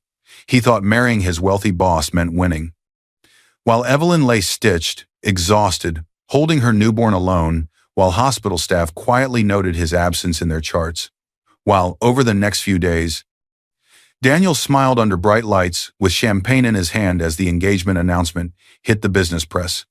Something far more dangerous than anger was forming in Evelyn's mind. Not tears, not begging, not revenge fueled by rage, documentation, timing, and a truth that would surface in the most public, irreversible way possible. Because when the woman you abandon at her weakest moment turns out to be the power you walked away from, the fall is never private. And what Evelyn did next didn't just shock him, it destroyed everything he thought he was building. Dear viewers, thank you for being here. If you're watching without subscribing, it's like standing in the room while someone is underestimated and saying nothing. When you subscribe, you stand with every woman who was dismissed, every partner who stayed silent instead of reckless, and every person who chose patience, strategy, and truth over shouting, while others revealed their own cruelty. The phone vibrated so sharply, it startled her breath. Evelyn Carter froze in the middle of the living room, one hand braced against the back of a chair, the other resting on the heavy curve of her pregnant belly. For a brief second, fear flashed through her, not panic, not pain, but the kind of alertness that came from knowing something important had just moved without asking permission. The screen lit up. Unknown caller, legal oversight, priority. She didn't answer. Instead, Evelyn slowly exhaled and slid the phone face down onto the table, as if silence itself were a decision. The house around her was calm, almost too calm. No music, no television, just the faint ticking of a wall clock and the soft sound of her own breathing. At 32 years old, Evelyn looked like someone the world would never pause for. Loose clothes, hair pulled back without effort. A gentle face that made people assume she needed protecting. Most people saw her and thought ordinary. They never asked deeper questions. Evelyn had learned early that being overlooked was not a weakness, it was cover. She walked slowly to the desk near the window and opened a slim leather folder. Inside were old paper documents, yellowed at the edges, organized with careful precision. Seals embossed into the pages caught the light. Signatures overlapped in ink that had faded but never lost authority. Anyone else might have thought they were relics. Evelyn knew better. She ran her fingers over the pages, not with pride, but with responsibility. A voice echoed in her memory, calm and measured. Evelyn learned early that the most dangerous kind of power is the kind no one sees. The memory pulled her backward in time. She was younger then, barely in her 20s, sitting at the far end of a long table polished to a mirror shine. Around her sat men and women twice her age, their voices low, their words heavy with numbers that felt unreal. Billions spoken casually, futures discussed like chess pieces. She had said very little that day, only nodded when asked, only listened when warned. And then there was her mother. Evelyn's mother had been composed in a way that never demanded attention. She spoke once, and the room went quiet. If people know what you carry, her mother had said evenly, they will only love the weight, not you. That sentence had shaped Evelyn's life. What Evelyn carried was not sudden, not earned overnight, and not stolen from luck. She was the sole executor and final decision holder of a generational investment trust. Northbridge Legacy Trust, built quietly over decades. Energy corridors, infrastructure projects, defense-linked manufacturing, long-term concessions layered so deeply into legal structures that they survived market crashes, leadership changes, and time itself. The trust was not flashy. It did not seek headlines. It moved through proxies, holding companies, and silence.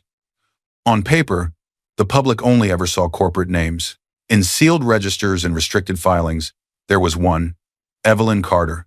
She had been trained for this role from the moment her mother realized she was different, not louder, not bolder, but steadier. She learned to read contracts before she read novels. She learned patience before confidence. And most importantly, she learned one rule that never bent: never merge power with love. That was why she married Daniel. Daniel Carter, 34, was not wealthy when she met him. He was ambitious, polite, and hungry in a way that felt human, not greedy. He worked hard, talked about building a future, and loved her without asking questions about what she didn't say. He knew she did some work with the family office, but the specifics were blurred behind NDAs and her habit of answering softly, "It's boring legal stuff. Nothing exciting." The trust paid her a comfortable but modest personal stipend by design. The rest stayed locked inside long-term projects. With Daniel, Evelyn could be small on purpose. She could cook, laugh, worry about ordinary bills, talk about mortgage rates and car repairs. She could be a wife instead of a gatekeeper. Her marriage was not an escape. It was humility by choice. A door clicked open behind her. Daniel passed through the room, already on his phone, his brow tense. He didn't look at the documents on the desk. He didn't notice the leather folder. His steps were fast, distracted, like someone already late to something more important. "Running back out," he said without stopping. "Work stuff." Margaret moved a meeting. Evelyn smiled softly. "Drive safe." He nodded, eyes still glued to his screen, and the door closed behind him. The silence returned. Evelyn stood there for a moment longer, then carefully closed the folder and slid it into a drawer. She lowered herself into a chair, one hand pressing against her stomach as the baby shifted inside her. Her face softened. "I know," she whispered. "I feel it too." The phone vibrated again. Legal oversight priority. She stared at it this time. This call was not routine. It meant approvals had aligned. It meant signatures had cleared on the other side. It meant something decades in motion was reaching its last gate, one that would fall right around her due date. Still, she didn't answer. Evelyn leaned back, eyes drifting toward the door Daniel had just walked through. Something about his distance lingered in the room longer than his presence.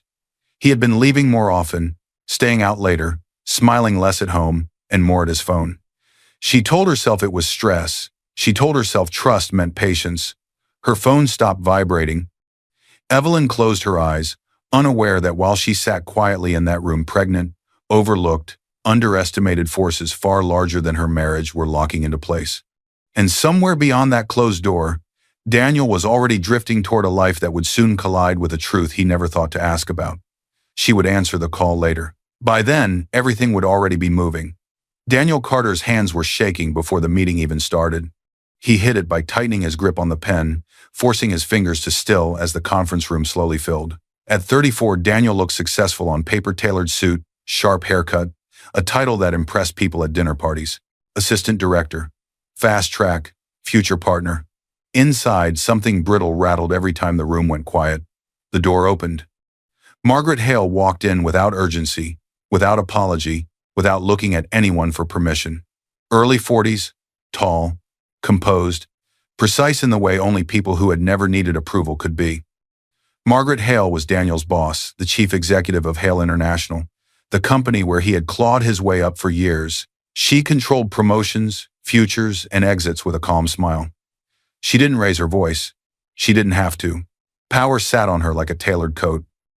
The room stood without being asked. Daniel stood too fast. Margaret didn't acknowledge him at first. She placed her folder on the table, glanced at the numbers on the screen, the risk models for an incoming strategic capital partner everyone had been whispering about, and nodded once. "Good work," she said, addressing the room. Then her eyes landed on Daniel. "Especially you." The praise hit him like oxygen.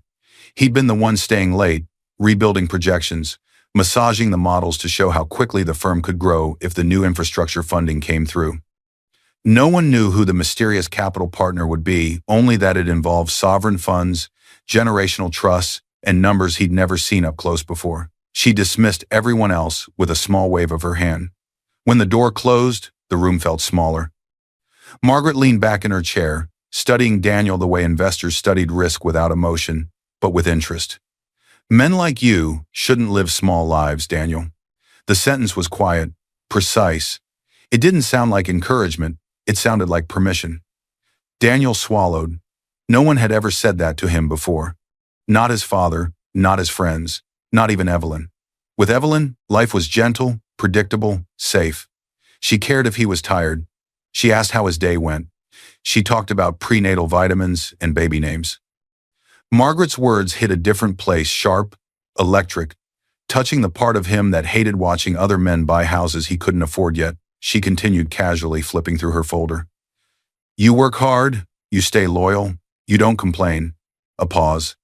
That's rare. Daniel nodded, unsure what to say. Margaret glanced up again, her gaze steady. Some people are born adjacent to power and never even realize it. The words lingered. Daniel looked down at the table, heat creeping into his face. He thought of his small house, his careful budget, his pregnant wife, folding baby clothes in quiet rooms. He thought of how close he sat to something bigger, yet how far it still felt. Margaret closed the folder. We'll talk later, she said. Not if, when. As Daniel left the room, he felt taller and smaller, both at once. Margaret remained seated, watching the door long after it closed. Her expression didn't change, but something behind her eyes calculated distance, timing, and leverage. The mysterious capital partner would give her the expansion she wanted. Men like Daniel were either ballast or currency. At home that night, the house smelled faintly of laundry soap and warm food. Evelyn stood near the kitchen counter, one hand resting on her belly, the other holding a mug she hadn't touched. Pregnancy softened her movements but sharpened her awareness. She noticed the way Daniel came in distracted, the way his jacket stayed on too long, the way his smile arrived late. Long day? She asked gently. Daniel nodded too fast. Yeah, just work stuff. Big things are happening. She studied his face. The same project you've been working on? He shrugged, already pulling out his phone. Kind of. There's this huge capital deal coming. Could change everything. Evelyn knew exactly what he meant. She had seen Hale International buried in one of the merger charts, just a line in a long structure diagram. She also knew she wasn't allowed to connect that line to him out loud. She handed him a plate.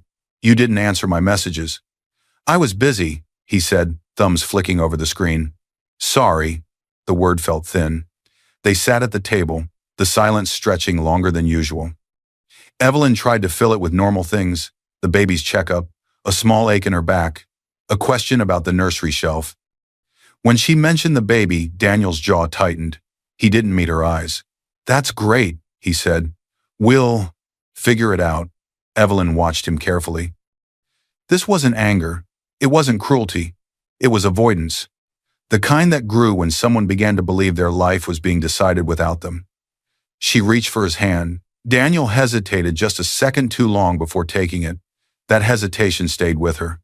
Later that night, Daniel stood alone in the hallway, staring at his reflection in the darkened mirror. He looked like a man at the edge of something, unsure whether to step forward or retreat. His phone buzzed. A message preview lit the screen. M.H. Tomorrow. Private conversation. No reschedule. He didn't reply. He didn't delete it either. From the bedroom, Evelyn watched his silhouette linger in the hallway longer than necessary. She felt a quiet shift in the air, not a rupture, but a tilt. Something subtle had changed direction. Daniel finally turned off the light and walked away from the mirror. Behind him, unseen, his reflection stayed uncertain, divided, and already drifting toward a choice he hadn't yet admitted to himself. And somewhere else, power waited patiently for him to step closer. The phone rang once. Evelyn Carter answered. Before the second ring could sound, her breath already shallow, her hand gripping the edge of the small office desk. The hospital had let her use, just for paperwork. She had scheduled her final review there on purpose, close enough to maternity to be safe if anything happened. Yes, she said quietly. There was no greeting on the other end, no small talk, no congratulations. Only a familiar, controlled voice, calm, in a way that suggested power had already been secured. All approvals are finalized, the man said. The Northbridge Sovereign Infrastructure merger is complete. The total consolidated value stands at just under $200 billion. For a brief moment, the room felt weightless. Evelyn didn't sit down. She didn't smile. She didn't close her eyes in relief. She simply stood there, listening, as if the words needed time to settle into the walls around her. 3 additional voices joined the call, each one known to her, each one bound by confidentiality clauses thicker than any contract Daniel had ever signed. legal representatives, oversight council, people who existed in the quiet spaces where governments, institutions, and legacy wealth intersected. None of them raised their voices. None of them used dramatic language. They didn't need to. The deal they spoke of consolidated multiple sovereign-aligned portfolios that had been moving separately for decades: energy corridors, infrastructure networks, long-term defense manufacturing commitments, slow, deliberate, immovable power, the kind that shaped futures without announcing itself. One of the acquiring structures now owned a controlling stake in Hale International, Daniel's company. On the public filings, it would look like an institutional investor. In the sealed registers, the final sign-off would trace back to Evelyn. Evelyn had been the final gate. Her signature, placed on the main agreements weeks earlier, had triggered the last sequence of approvals. Today was about confirmations and counter-signatures, the moment everything transitioned from pending to effective. She had insisted on scheduling it close to her due date, after certain medical milestones, not out of fear, but out of discipline. She had learned long ago that timing was as important as authority. "You'll receive the confirmation packet within the hour," one of the representatives said. "As agreed, disclosure of your role remains limited to the board and oversight council of the relevant entities." "Yes," Evelyn replied. "No deviations." Of course. The separation between her personal life and her fiduciary role had never been optional. It was written into the trust itself. Non-disclosure agreements prevented information from reaching even spouses, not because of mistrust, but because power survived only when protected from emotion. Evelyn had insisted on that clause herself. It felt colder now that it applied to her own marriage. The call ended. The silence that followed was deeper than before. Evelyn rested her palm against her stomach, feeling the slow, steady movement inside. Her child shifted, as if aware something had changed. "I know," she whispered. "I felt it too." She walked to the small window and looked out at the hospital parking lot. Nothing looked different. No sirens, no applause. No signs that something worth hundreds of billions had just locked into place because of her. That was how it was supposed to be. Her phone lit up again almost immediately, email notifications stacking quietly at the top of the screen. Subject lines marked confidential, final confirmation, secured. She didn't open them. Instead, her mind drifted to Daniel. She wondered what he was doing at that exact moment. Sitting in a meeting, walking beside someone who made him feel important. Maybe hearing hints of the anonymous capital partner that had just become their largest shareholder, never realizing it was his wife. She wondered if he would ever ask her about the calls she didn't take. Evelyn turned away from the window. The first pain hit without warning. It was sharp, low, immediate. Her breath caught as she instinctively grabbed the back of a chair, her fingers tightening as another wave followed, stronger than the first. She had read the books. She had attended the classes. She knew the difference between discomfort and certainty. This was not a warning. This was beginning. She stayed still, eyes closed, riding the pain until it eased. When it passed, she straightened slowly, pressing both hands against her belly. "So soon," she murmured. Her phone buzzed again. This time, she checked the screen. A reminder from her obstetrician flashed. Appointment, 39 weeks check-in today, which she was clearly not going to make. Evelyn breathed out, then scrolled to Daniel's name and pressed call. He answered on the second ring, his voice low and rushed. "Hey, I'm about to head into something. Can we—" "It's time," Evelyn said, gripping the desk. "I'm at the hospital already." It started. Silence, then a sharp inhale. Okay, I'll be there. Just give me a bit." Margaret pulled something forward, "but I'll come as soon as I can." Another contraction cut through her. She leaned forward. "Daniel," she said, jaw clenched. "I need you here." He hesitated. "I'm coming," he said finally. "Text me the room once they admit you." She ended the call and slid the phone into her bag. As she made her way down the corridor toward maternity, one hand gripping the rail, another contraction tightened her breath. Power and vulnerability moved together now, inseparable. By the time Daniel reached the hospital, he would be standing at the edge of two lives, and he could only stand inside one. The pain came hard and fast, stealing Evelyn Carter's breath before she could prepare for it. Her body folded forward as the contraction tore through her, sharp and unforgiving, and the room blurred at the edges. A nurse rushed to her side, steadying her shoulders, speaking calmly, but the words barely reached her. Evelyn clutched the edge of the hospital bed, her knuckles white, her heart pounding not just from pain but from a growing fear she couldn't name. Daniel was there, physically. He stood near the window, hospital visitor band around his wrist, jacket still on, his phone in his hand. He'd arrived flustered and out of breath, muttering something about traffic and a huge meeting. But now that he was in the room, he looked out instead of at her. Every few seconds, his screen lit up. Each time it did, his jaw tightened. "Daniel," Evelyn whispered, her voice breaking despite her effort to stay calm. "I need you here." He turned toward her, startled, as if he had forgotten where he was. He nodded too quickly and stepped closer, placing a hand on the bed rail. His touch was light, uncertain, already pulling away.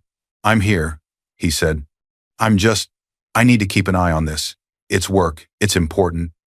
Before she could ask who it was, his phone rang again. He looked at the screen. Margaret Hale. His face drained of color. He glanced at Evelyn, then at the nurse, then back at the phone. "I'll be right back," he said. He stepped into the hallway. The door didn't close all the way. Evelyn lay back, breathing through the pain, staring at the ceiling tiles as another contraction rolled in. The rhythm of her body demanded focus, but her mind drifted toward the open doorway. She could hear pieces of his voice. "Yes." A pause. "I understand." Another pause, longer this time. "Today?" "But she's..." Her heart sank. Something in his tone was different. Not panic, not guilt, decision. The nurse glanced toward the door, then back at Evelyn. "You're doing great," she said softly. "Just keep breathing for me, okay?" Minutes passed, or seconds. Time bent under pain. The door opened. Daniel came back in, but he was no longer the same man who had left. His face was pale. His eyes wouldn't quite meet hers. He stood at the foot of the bed, hands clenched, as if holding himself together took all the strength he had. Evelyn searched his face. "What is it?" she asked. He swallowed. "I can't do this anymore." The words landed heavier than the contraction. For a moment, Evelyn thought she had misheard him. The room felt suddenly distant, like she was underwater.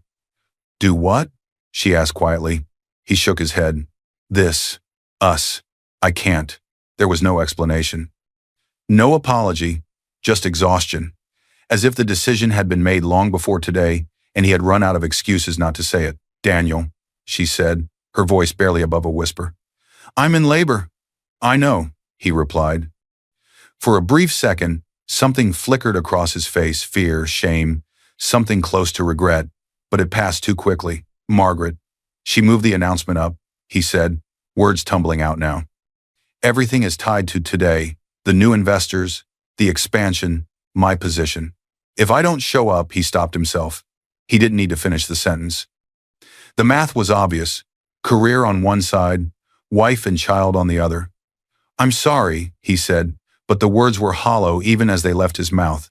"If I leave her standing there, I lose everything." Evelyn stared at him, the truth slotting into place. The late nights, the messages, the way he looked at his phone like it held the life he wanted. Everything except them. "You already did," she said quietly. Another contraction surged through her body, stronger than the last, and this time there was no hand to hold, no familiar voice to anchor her. Daniel stepped back toward the door. "Someone will come," he added, as if logistics were the problem. "Your mom's on her way, right? Or a friend. You won't be alone." The nurse stepped closer to the door, her brows drawn. "Sir," she said firmly, "she's progressing fast. Just stay 5 more minutes. Please." Daniel's hand tightened on the handle. He didn't look back. "I can't," he said quietly. "Yes, she will," the nurse muttered under her breath. But Evelyn answered honestly. "No," she said, "it's just me." The nurse hesitated, then placed a firm, steadying hand on Evelyn's shoulder. "We're here," she said loudly enough for Daniel to hear. "You won't be alone in this." He heard. He still walked out. The door closed behind him. Another contraction hit so hard it blurred the edges of the room. Evelyn instinctively reached toward the metal tray where her phone lay, but her fingers fell short. "Daniel?" she called once, her voice cracking. Silence. "Daniel." Again, weaker. No answer. The sound echoed. Evelyn stared at the empty doorway, her chest tight, her breath uneven. Another contraction tore through her, and she doubled over, gripping the rails. "Okay, deep breaths, Evelyn," the nurse said, moving quickly. "You're stronger than you feel right now. Focus on the baby. We've got you." Doctors moved in and out. Voices gave instructions. Time collapsed into a cycle of pain, effort, and the thin thread of focus she clung to so she wouldn't think about the man who had just chosen a press conference over his child. Not once did Daniel return. Not once did her phone light up with his name. When the baby's cry finally filled the room, sharp and real, Evelyn felt tears spill down her cheeks, not from joy, not from pain, but from a grief so deep it stole the breath from her chest. They placed her child in her arms. She looked down at the tiny face, red and wrinkled, eyes still closed, completely unaware of the world it had entered. "I'm here," Evelyn whispered. "I'm not going anywhere." She meant it. As the room settled into quiet, as machines beeped softly and the nurses stepped back, Evelyn reached for her phone with shaking fingers. Habit, instinct, hope she didn't know which. The screen lit up. Not Daniel. A small, unfamiliar notification glowed at the top from a financial news app she rarely opened. Market alert. Hale International CEO schedules personal milestone announcement with senior executive. Her heart skipped. The betrayal had already happened. But something else, something she didn't yet understand, was about to make it permanent. She stared at the screen, her thumb hovering, the weight of the moment pressing down on her chest, and the world was about to see what Daniel had chosen to walk away from. The television flickered on with a soft click. A nurse had switched it on earlier, leaving the remote on the tray in case you want some noise, and now a new segment rolled in automatically as the channel shifted to live business news. The sudden sound cut through the quiet hospital room, making Evelyn flinch. She held her newborn closer to her chest. Her body was still shaking from exhaustion, her arms weak, her head heavy, but her instincts were awake now in a way pain hadn't fully managed. The screen brightened. A familiar voice filled the room, the polished tone of a business news anchor, calm and confident, as if nothing in the world had broken apart hours earlier. Evelyn reached for the remote, intending to mute it, but the anchor spoke before she could. "Breaking news this afternoon," the anchor said. "Hale International has released a personal statement from CEO Margaret Hale, confirming her engagement to company executive Daniel Carter following a private civil ceremony and announcement earlier today." Evelyn froze. The words didn't register at first. They hovered in the air, distant and unreal, like a language she didn't quite understand yet. Then the image appeared. Daniel? Standing beside a woman Evelyn had never met in person, but whose presence she recognized instantly from photos Daniel had never bothered to show her. Margaret Hale, early 40s, composed, elegant in a way that didn't ask permission to exist. She stood close to Daniel, her hand resting lightly on his arm, her posture relaxed, assured. They were smiling. Not the forced smile of damage control, a real one. The anchor continued, unaware of the silence unfolding in that hospital room.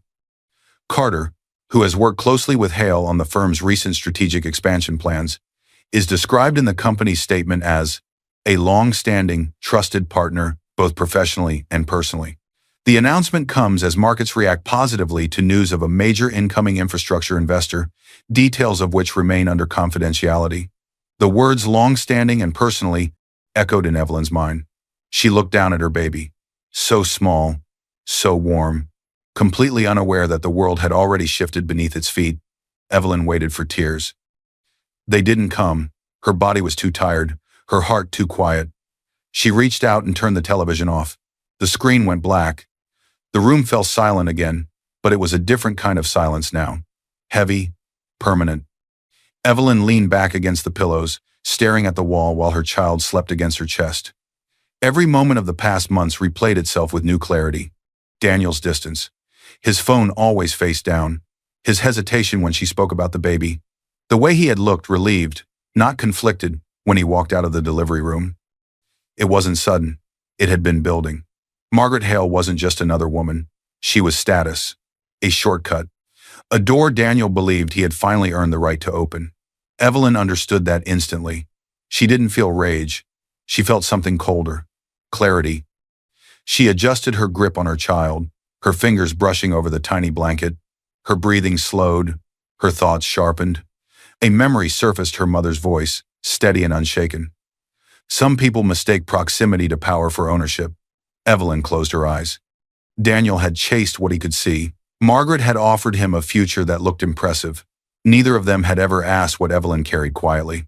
She looked down at her baby again and whispered, barely audible, "You didn't lose anything today." Her phone rested on the table beside the bed. It vibrated. Once. Evelyn didn't jump this time. She reached for it calmly, carefully, as if every movement mattered. The notification wasn't new. It was the same subject line from earlier: confidential deal confirmation, Northbridge Legacy Trust. The deal Daniel's new family was celebrating. It ran straight through her signature. This was the moment where grief usually begged for answers, but Evelyn no longer needed them. She already knew why. Now she needed to decide how. She opened the message: detailed attachments, timelines, voting rights. Confirmed controlling interests, including the position of the trust within Hale International's new capital structure. Evelyn read each page once, then again. When she locked the phone and set it face down, her expression had changed. The baby stirred softly, and Evelyn smiled for the first time, not out of happiness, but out of resolve. "They chose loudly," she whispered. "We'll move quietly." Outside the room, footsteps passed. Somewhere else, champagne glasses clinked and engagement photos were being shared. A marriage announcement was spreading, framed as ambition, success, a natural next step. None of them knew what had already been set in motion. The phone vibrated again, this time from a secure line she recognized. Evelyn picked it up. And for the first time since the delivery, she didn't hesitate. The silence was over. The silence was louder than the pain. It pressed against the walls of the hospital room, thick and unmoving, as Evelyn Carter sat alone in the dim light of the night. The machines hummed softly. The hallway outside whispered with distant footsteps. But inside the room, nothing moved except her breathing and the slow rise and fall of the newborn in her arms. It had been 3 days since delivery. Daniel had not come back. No explanation, no message, no hesitation-filled apology typed and erased. Nothing. Margaret Hale had not called either. That absence spoke louder than any announcement. The secure call she had answered after turning off the television, the one labeled with a discreet internal code rather than a name, had been from her lead counsel. He had seen the same engagement headlines she had, and he had not wasted her time with pity. "We can proceed whenever you're ready, Miss Carter," he'd said. "On the personal side and on the corporate side. You instructed us to wait until after the birth and final merger confirmation. Both are now complete." Evelyn had asked for a few hours. Now, in the quiet of the third night, her decision was done. She rocked gently in the chair, her movements small and careful, as if the world might break if she moved too fast. Her face was pale, her body sore, but her eyes were steady. People expected something else from a woman in her position: tears, anger, collapse. Instead, there was quiet. A nurse stepped into the room briefly, a middle-aged woman with kind eyes who had been assigned to Evelyn since the delivery. She glanced at the empty chair beside the bed, then back at Evelyn. "Still no visitors?" the nurse asked softly. Evelyn shook her head. The nurse hesitated, then adjusted the blanket around the baby. "You're doing well," she said. "Let me know if you need anything." Evelyn nodded, offering a small, polite smile. The nurse left. The door closed. The silence returned. Evelyn looked down at her child, studying every tiny detail as if committing it to memory. The baby's fingers curled instinctively, gripping the fabric of Evelyn's gown. That small pressure grounded her. "I'm here," she whispered again, more to herself than to the child. Her phone lay on the table, screen dark. She hadn't called Daniel, hadn't demanded an explanation, hadn't texted a single why. Not because she didn't have questions, because she already knew the answers. The phone lit up. She didn't flinch. "Seek your counsel," encrypted line. Evelyn shifted the baby carefully into the bassinet, making sure they were settled, then picked up the phone and answered. "Yes," she said calmly. The voice on the other end belonged to the same man who had walked her through every major legal step for the trust, Richard Vaughn.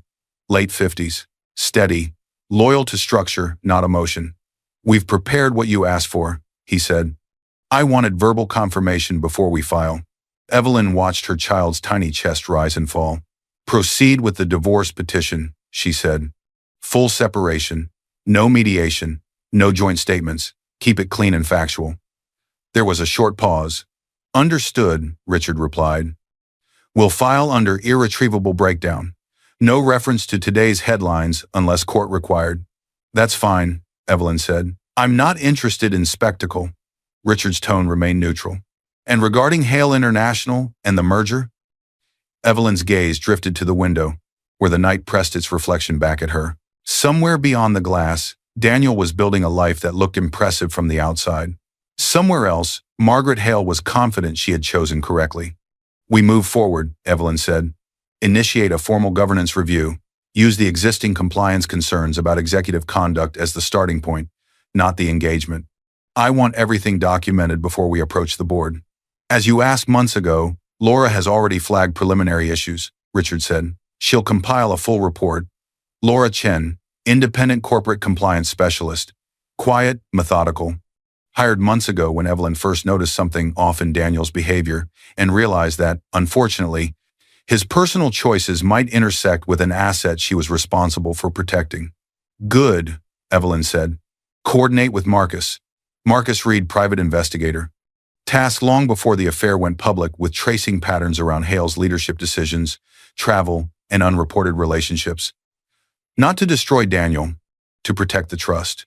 Nothing is to leak before we're ready, Evelyn continued. I want board-level disclosures timed after the internal documentation is airtight. This is not about punishing them. It's about ensuring they can't claim ignorance. Understood, Richard said. I'll arrange a meeting once you're discharged. No urgency on our side, we move on your schedule. Evelyn's shoulders dropped a fraction. Thank you, she said. That's my job, he replied softly. And for what it's worth, I'm sorry this is happening at the same time. Evelyn glanced at her child. I'm not, she said quietly. At least now I can make decisions without pretending not to see. The call ended. Evelyn placed the phone back on the table. Outside the room, footsteps paused. Voices whispered. Someone laughed quietly down the hall. Life continued. Inside, Evelyn exhaled slowly. This was the moment she stopped waiting. Not for Daniel, not for Margaret, not for explanations that no longer mattered. She would not confront them in public. She would not chase, she would not rush. Silence, she knew, unsettled people more than anger ever could, especially those who believed they had already won. Evelyn lay back down, pulling the bassinet closer to the bed, her fingers resting lightly on her child's shoulder. Everything I do now, she whispered, is for you. The baby shifted, unaware of the decisions unfolding around them. Somewhere beyond those walls, plans were being celebrated. They had no idea what had just begun, and when the silence finally broke, it would not be gentle. The folder hit the table with a sharp, deliberate sound. Evelyn Carter didn't flinch. 2 weeks had passed since she left the hospital. The bruises had faded. The stitches had come out. The exhaustion remained, but it had changed shape, less like collapse, more like a weight she had decided to carry on purpose. She sat upright in a plain conference room with no artwork, no luxury, and no distractions.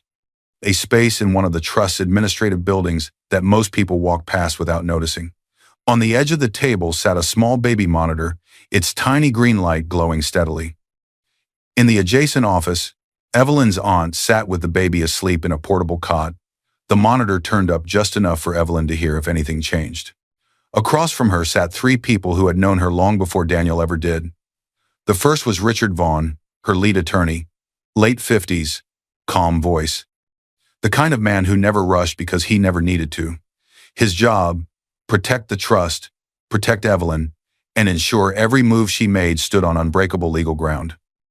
Beside him was Laura Chen, a corporate compliance officer contracted through an independent firm, early 40s, precise. Her job, find patterns others missed and document them so clearly that denial became impossible. The third was Marcus Reed, a private investigator, quiet, observant, and unassuming. He had spent years tracing financial behavior, personal timelines, and professional misconduct for clients who needed truth more than comfort. Richard slid the folder closer to Evelyn. Before we begin, he said evenly, I want to repeat what I said on the phone. Once this starts, there is no quiet ending for them. Evelyn nodded. There shouldn't be, she said, not with what they're responsible for. Richard opened the folder. Inside were printed emails, calendar screenshots, travel records, and internal compliance notes stacked neatly, labeled carefully.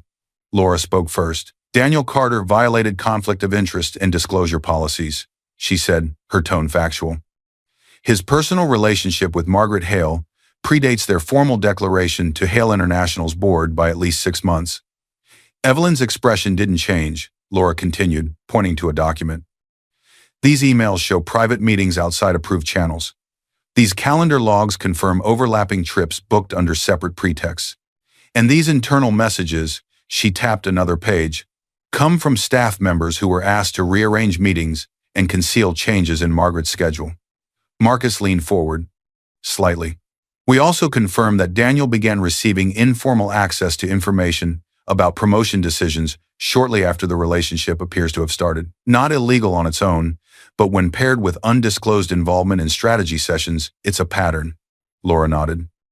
In compliance terms, it's enough for a formal investigation, especially now that your trust is the controlling investor through the merger. Evelyn listened without interruption. The room was quiet except for the soft sound of pages turning and the faint hiss of static from the baby monitor. Richard folded his hands. Corporate compliance inside Hale flagged anomalies months ago, he said, but they weren't in a position to push without investor backing. Evelyn met his eyes. Because I asked you to hold them, she said. Yes, Richard replied. You were finalizing the merger, and you were pregnant. You didn't want to destabilize the company during either process. That wasn't weakness. That was strategy. Evelyn had delayed action not to protect Daniel, but to protect thousands of employees, multi-country contracts, and the child she was carrying. She refused to let personal betrayal destabilize a structure she was responsible for. Marcus slid another document forward. There's no indication Daniel or Margaret knew you were the controlling party behind the new investor, he said. As far as they're concerned, you're just Daniel's wife. Evelyn nodded once. That's what I needed them to think. Laura glanced at Richard, then back at Evelyn. You understand that once we formally notify Hale's board, Margaret and Daniel will connect the dots. Yes, Evelyn said. By then, the dots will already be documented. Richard closed the folder halfway. So, he said carefully, we're at a decision point. If we move forward, we file the divorce petition already drafted as a matter of record. We submit a formal compliance report to Hale's independent directors. We request a governance review and investigation into executive misconduct. He paused. It will be public. Eventually. Evelyn didn't hesitate. It should be, she said. The words landed cleanly. She took a breath, then spoke with the same steady clarity she had used during the merger calls.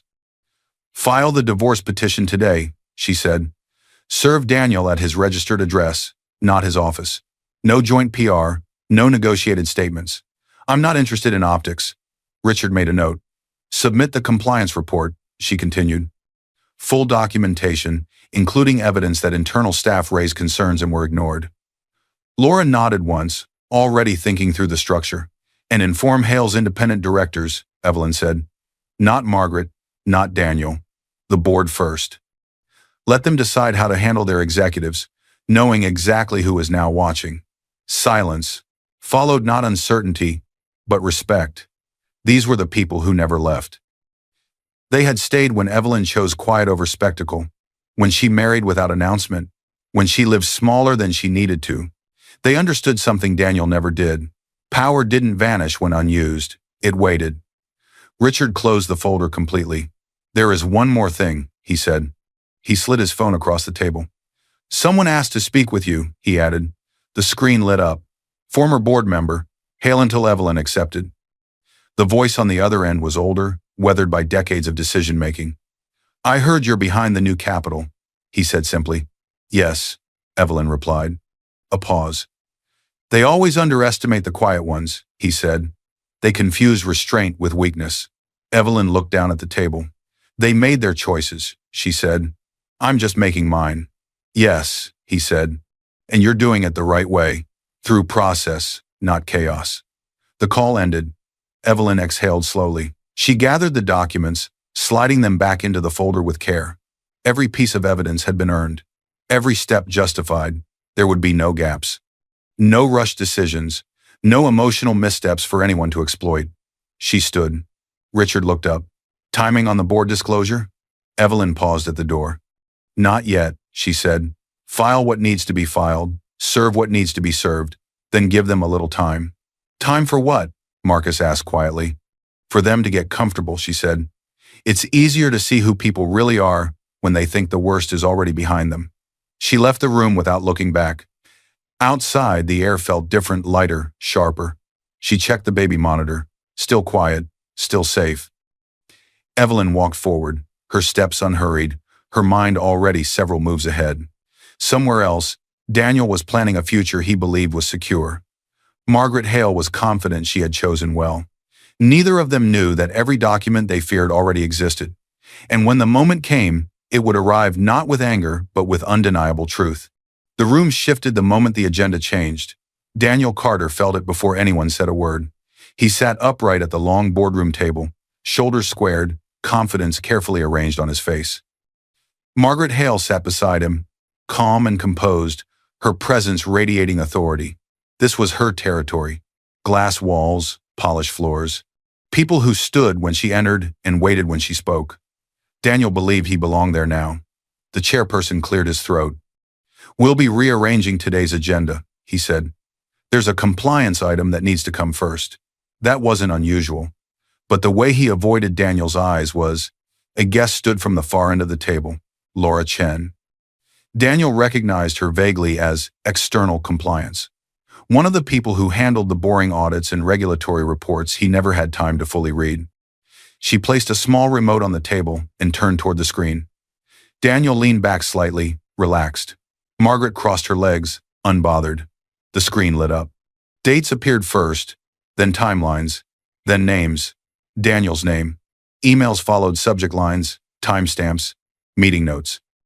Calendar overlaps highlighted in red. Travel records aligned too neatly to dismiss. Quiet conversations suddenly given shape. The room went still. Daniel's smile faded. Margaret's posture stiffened. Laura spoke evenly, without accusation, without emotion. Our independent review identified repeated breaches of conflict of interest and disclosure requirements, she said, specifically involving CEO Margaret Hale and executive Daniel Carter. A murmur rippled through the room, then died quickly. Daniel straightened. This is a misunderstanding, he said, his voice sharper than he intended. Our relationship was disclosed. Laura tapped the remote. More documents appeared. Disclosure occurred after key strategic decisions in which both of you participated, she said calmly. By policy, that constitutes a breach. She clicked again. Internal messages appeared from junior staff. Notes about last-minute cancellations, pressure to move meetings, unexplained changes that lined up with their private trips. Margaret's jaw tightened. The chairperson folded his hands. Mr. Carter, he said slowly, given the findings in your relatively recent senior appointment, you are suspended from your position effective immediately, pending a full investigation. The words landed like a blow. Daniel opened his mouth, then closed it. His heartbeat pounded in his ears. This couldn't be happening. He had done everything he was told. He had stood beside Margaret at the announcement. He had chosen this life. Margaret stood abruptly. This is overreach, she said. You're reacting to personal matters that have nothing to do with performance. It has to do with governance, one of the independent directors said quietly, and we now answer to someone who takes that very seriously. Margaret reached for her phone. It buzzed the moment her fingers wrapped around it. Her expression changed. Once, twice, then color drained from her face. She scrolled faster, her confidence cracking as messages stacked one after another. Investor questions, a notice from general counsel, a reminder about newly registered voting rights tied to the recent merger, an internal note from the chairperson, timestamped before this meeting. Northbridge representative confirmed. Final authority present through trust executor Evelyn Carter. Her grip tightened. Daniel watched her, confusion turning into dread. Margaret? He whispered. She didn't answer. Laura spoke again. In addition to the disclosure breaches, the board has been informed that the new controlling capital behind the merger has requested enhanced governance standards. The screen shifted. A new diagram appeared. Ownership structures, layers of trusts, final authority highlighted in bold. At the end of the chain, one name sat at the center, Evelyn Carter, Executor, Northbridge Legacy Trust. Daniel's breath caught. The room erupted into a softer kind of shock, people leaning forward, whispering, rereading what they were seeing. Margaret stared at the screen, her mouth slightly open. "That's not possible," she said flatly. The chairperson shook his head. "It's not only possible," he said. "It's already effective. The trust's attorney confirmed the documentation with us days ago." Laura continued, addressing the room. "Not just Margaret. The investor you've all referred to as the infrastructure fund is, in fact, a generational trust. Miss Carter is its final decision holder. She signed off on this merger. This disclosure is being made under the confidentiality carve-outs Miss Carter approved for board and governance purposes only," Laura added. "Her role remains sealed in all public filings." Daniel's mind reeled. Evelyn? Quiet, pregnant, soft-spoken Evelyn? His wife. The woman he walked away from on delivery day. Everything he had chased, the future, the status, the security, had already been in his house, sitting across his dinner table, asking him if he was okay, and he had walked away from it. Margaret sat back down slowly, her authority evaporating in seconds. Her phone buzzed again. This time, she didn't check it. The chairperson's voice was final now. "Miss Hale," he said, "given your position, we must initiate an independent review. You will remain CEO for the moment, but certain decision-making powers will be temporarily reassigned. You're to cooperate fully."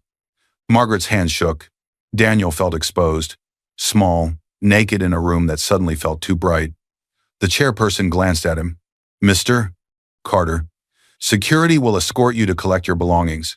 You're on paid suspension until further notice. Do not contact staff regarding this investigation." The meeting adjourned. People stood. Conversations sparked quietly. Phones came out. The story was already moving inside controlled circles now, but moving all the same. Daniel remained seated. Margaret stood without looking at him and walked out through a side door, followed by legal counsel. He didn't follow. He stared at the darkened screen long after it turned black. Finally, he stood and walked toward the exit. Outside the boardroom, the hallway felt unfamiliar, cold, unforgiving. The same building he had once dreamed of impressing now felt like it was spitting him out. His phone buzzed. He almost didn't look. When he did, the name on the screen made his chest tighten. "Evelyn," he answered, without thinking.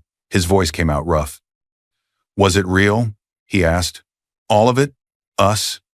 There was silence on the other end. Then her voice, steady, distant, but not cruel.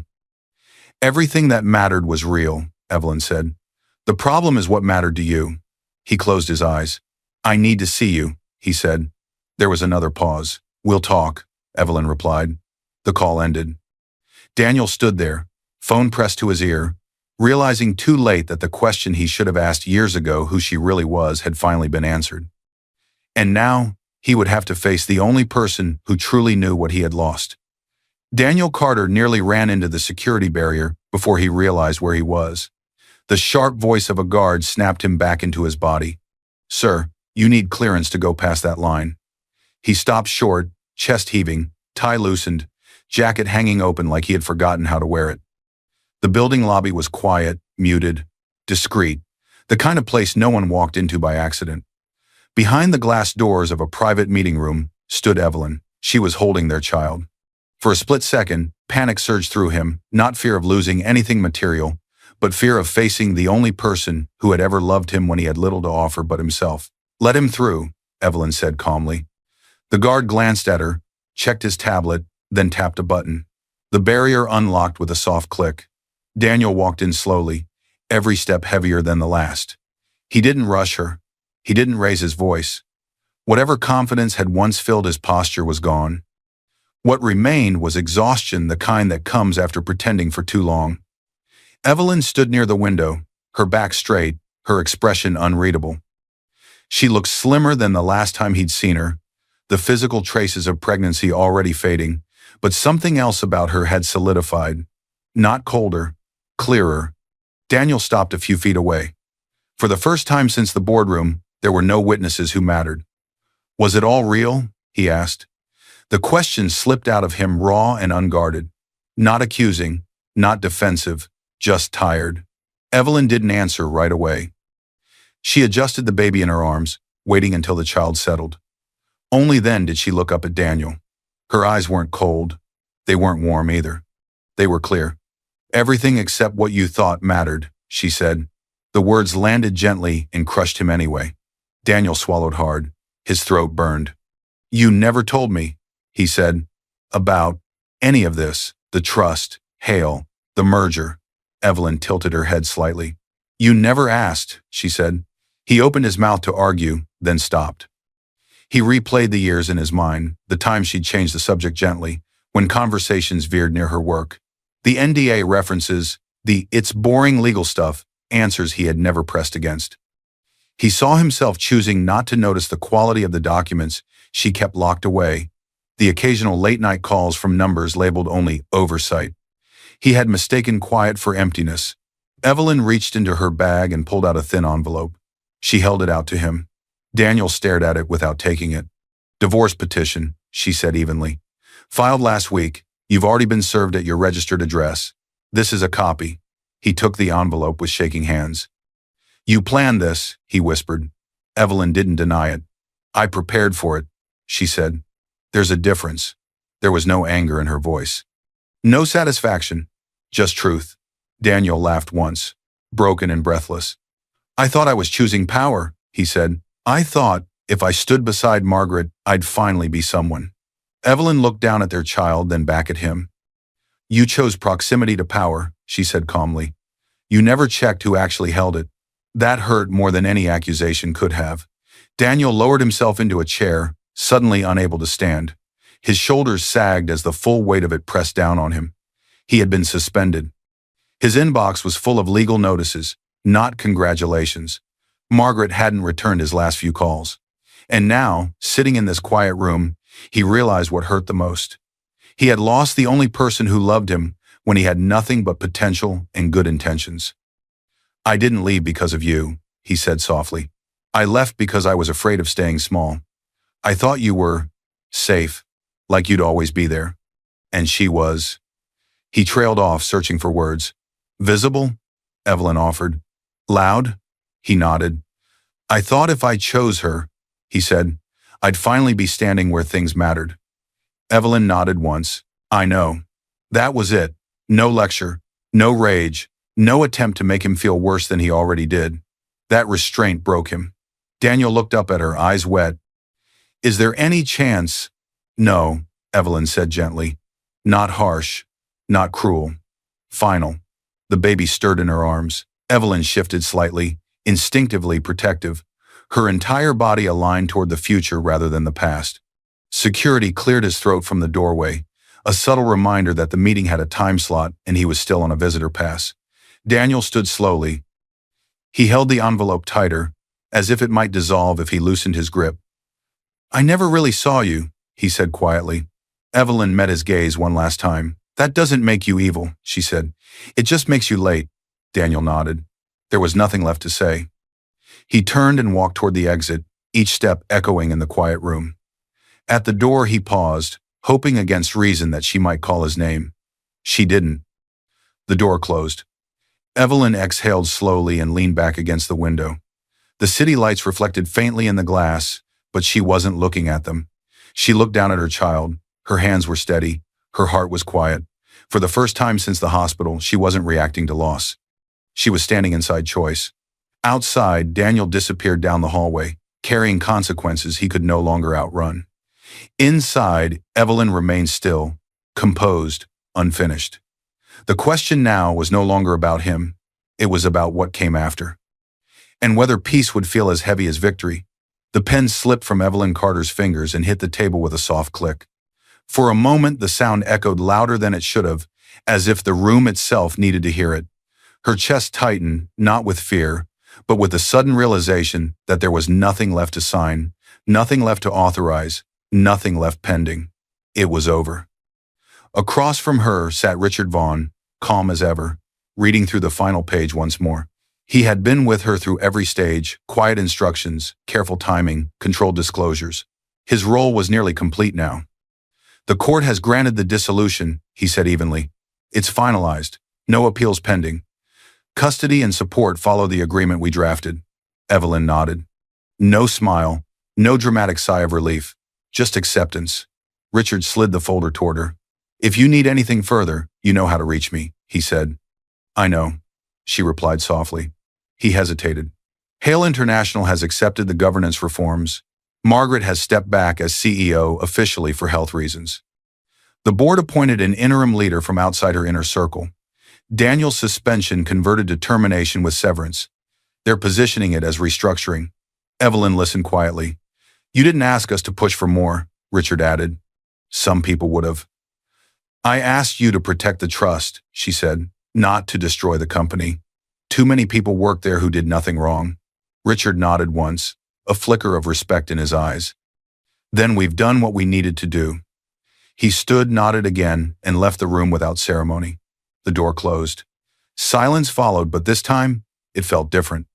Evelyn looked down at her child, sleeping peacefully in the stroller beside her chair, unaware that a chapter of their life had just ended. She adjusted the blanket, her movements slow and deliberate, as if every second mattered now in a new way.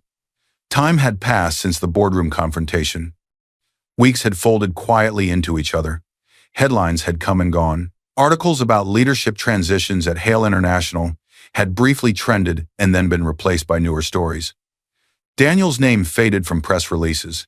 Margaret Hale retreated from public view, the sharp edge of her certainty dulled by forced distance. Evelyn never followed the details closely. She didn't have to. She had set boundaries in motion. The rest belonged to process. She wheeled the stroller out of the building and into the open air. The day was clear, unremarkable, almost ordinary. There were no cameras, no waiting crowds, just a sidewalk, a breeze, and the sound of distant traffic. She walked slowly, not because she was tired, because she finally could. Her life no longer revolved around waiting for a man to come home or an institution to do the right thing. She had done what her mother taught her, protected what she carried, even when love tried to blur the lines. Evelyn passed people who didn't recognize her, didn't know her name, didn't realize the scale of the decisions she'd been part of. That anonymity felt different now. Not like hiding, like choosing. She stopped briefly beside a small park, looking down at her child, who stirred and opened their eyes for a moment. Evelyn smiled, then small, real, unguarded.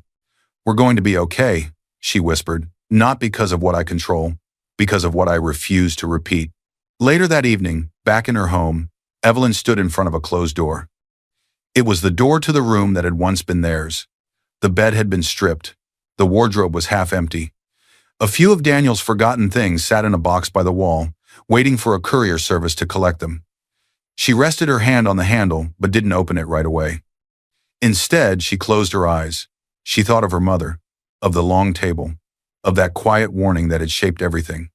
If people know what you carry, they will only love the weight, not you. Evelyn understood that lesson differently now. She turned the handle and stepped inside, not to reclaim the past, but to release it. The room smelled faintly of dust and old cologne. She moved slowly, picking up small objects, deciding which were just things and which carried meaning she no longer needed to hold. A framed photo of their wedding, simple, quiet, taken before either of them knew exactly how much power she held or how much fear he carried. She looked at it for a long moment. Then she wrapped it carefully in newspaper and placed it in the box. Not thrown away, not displayed.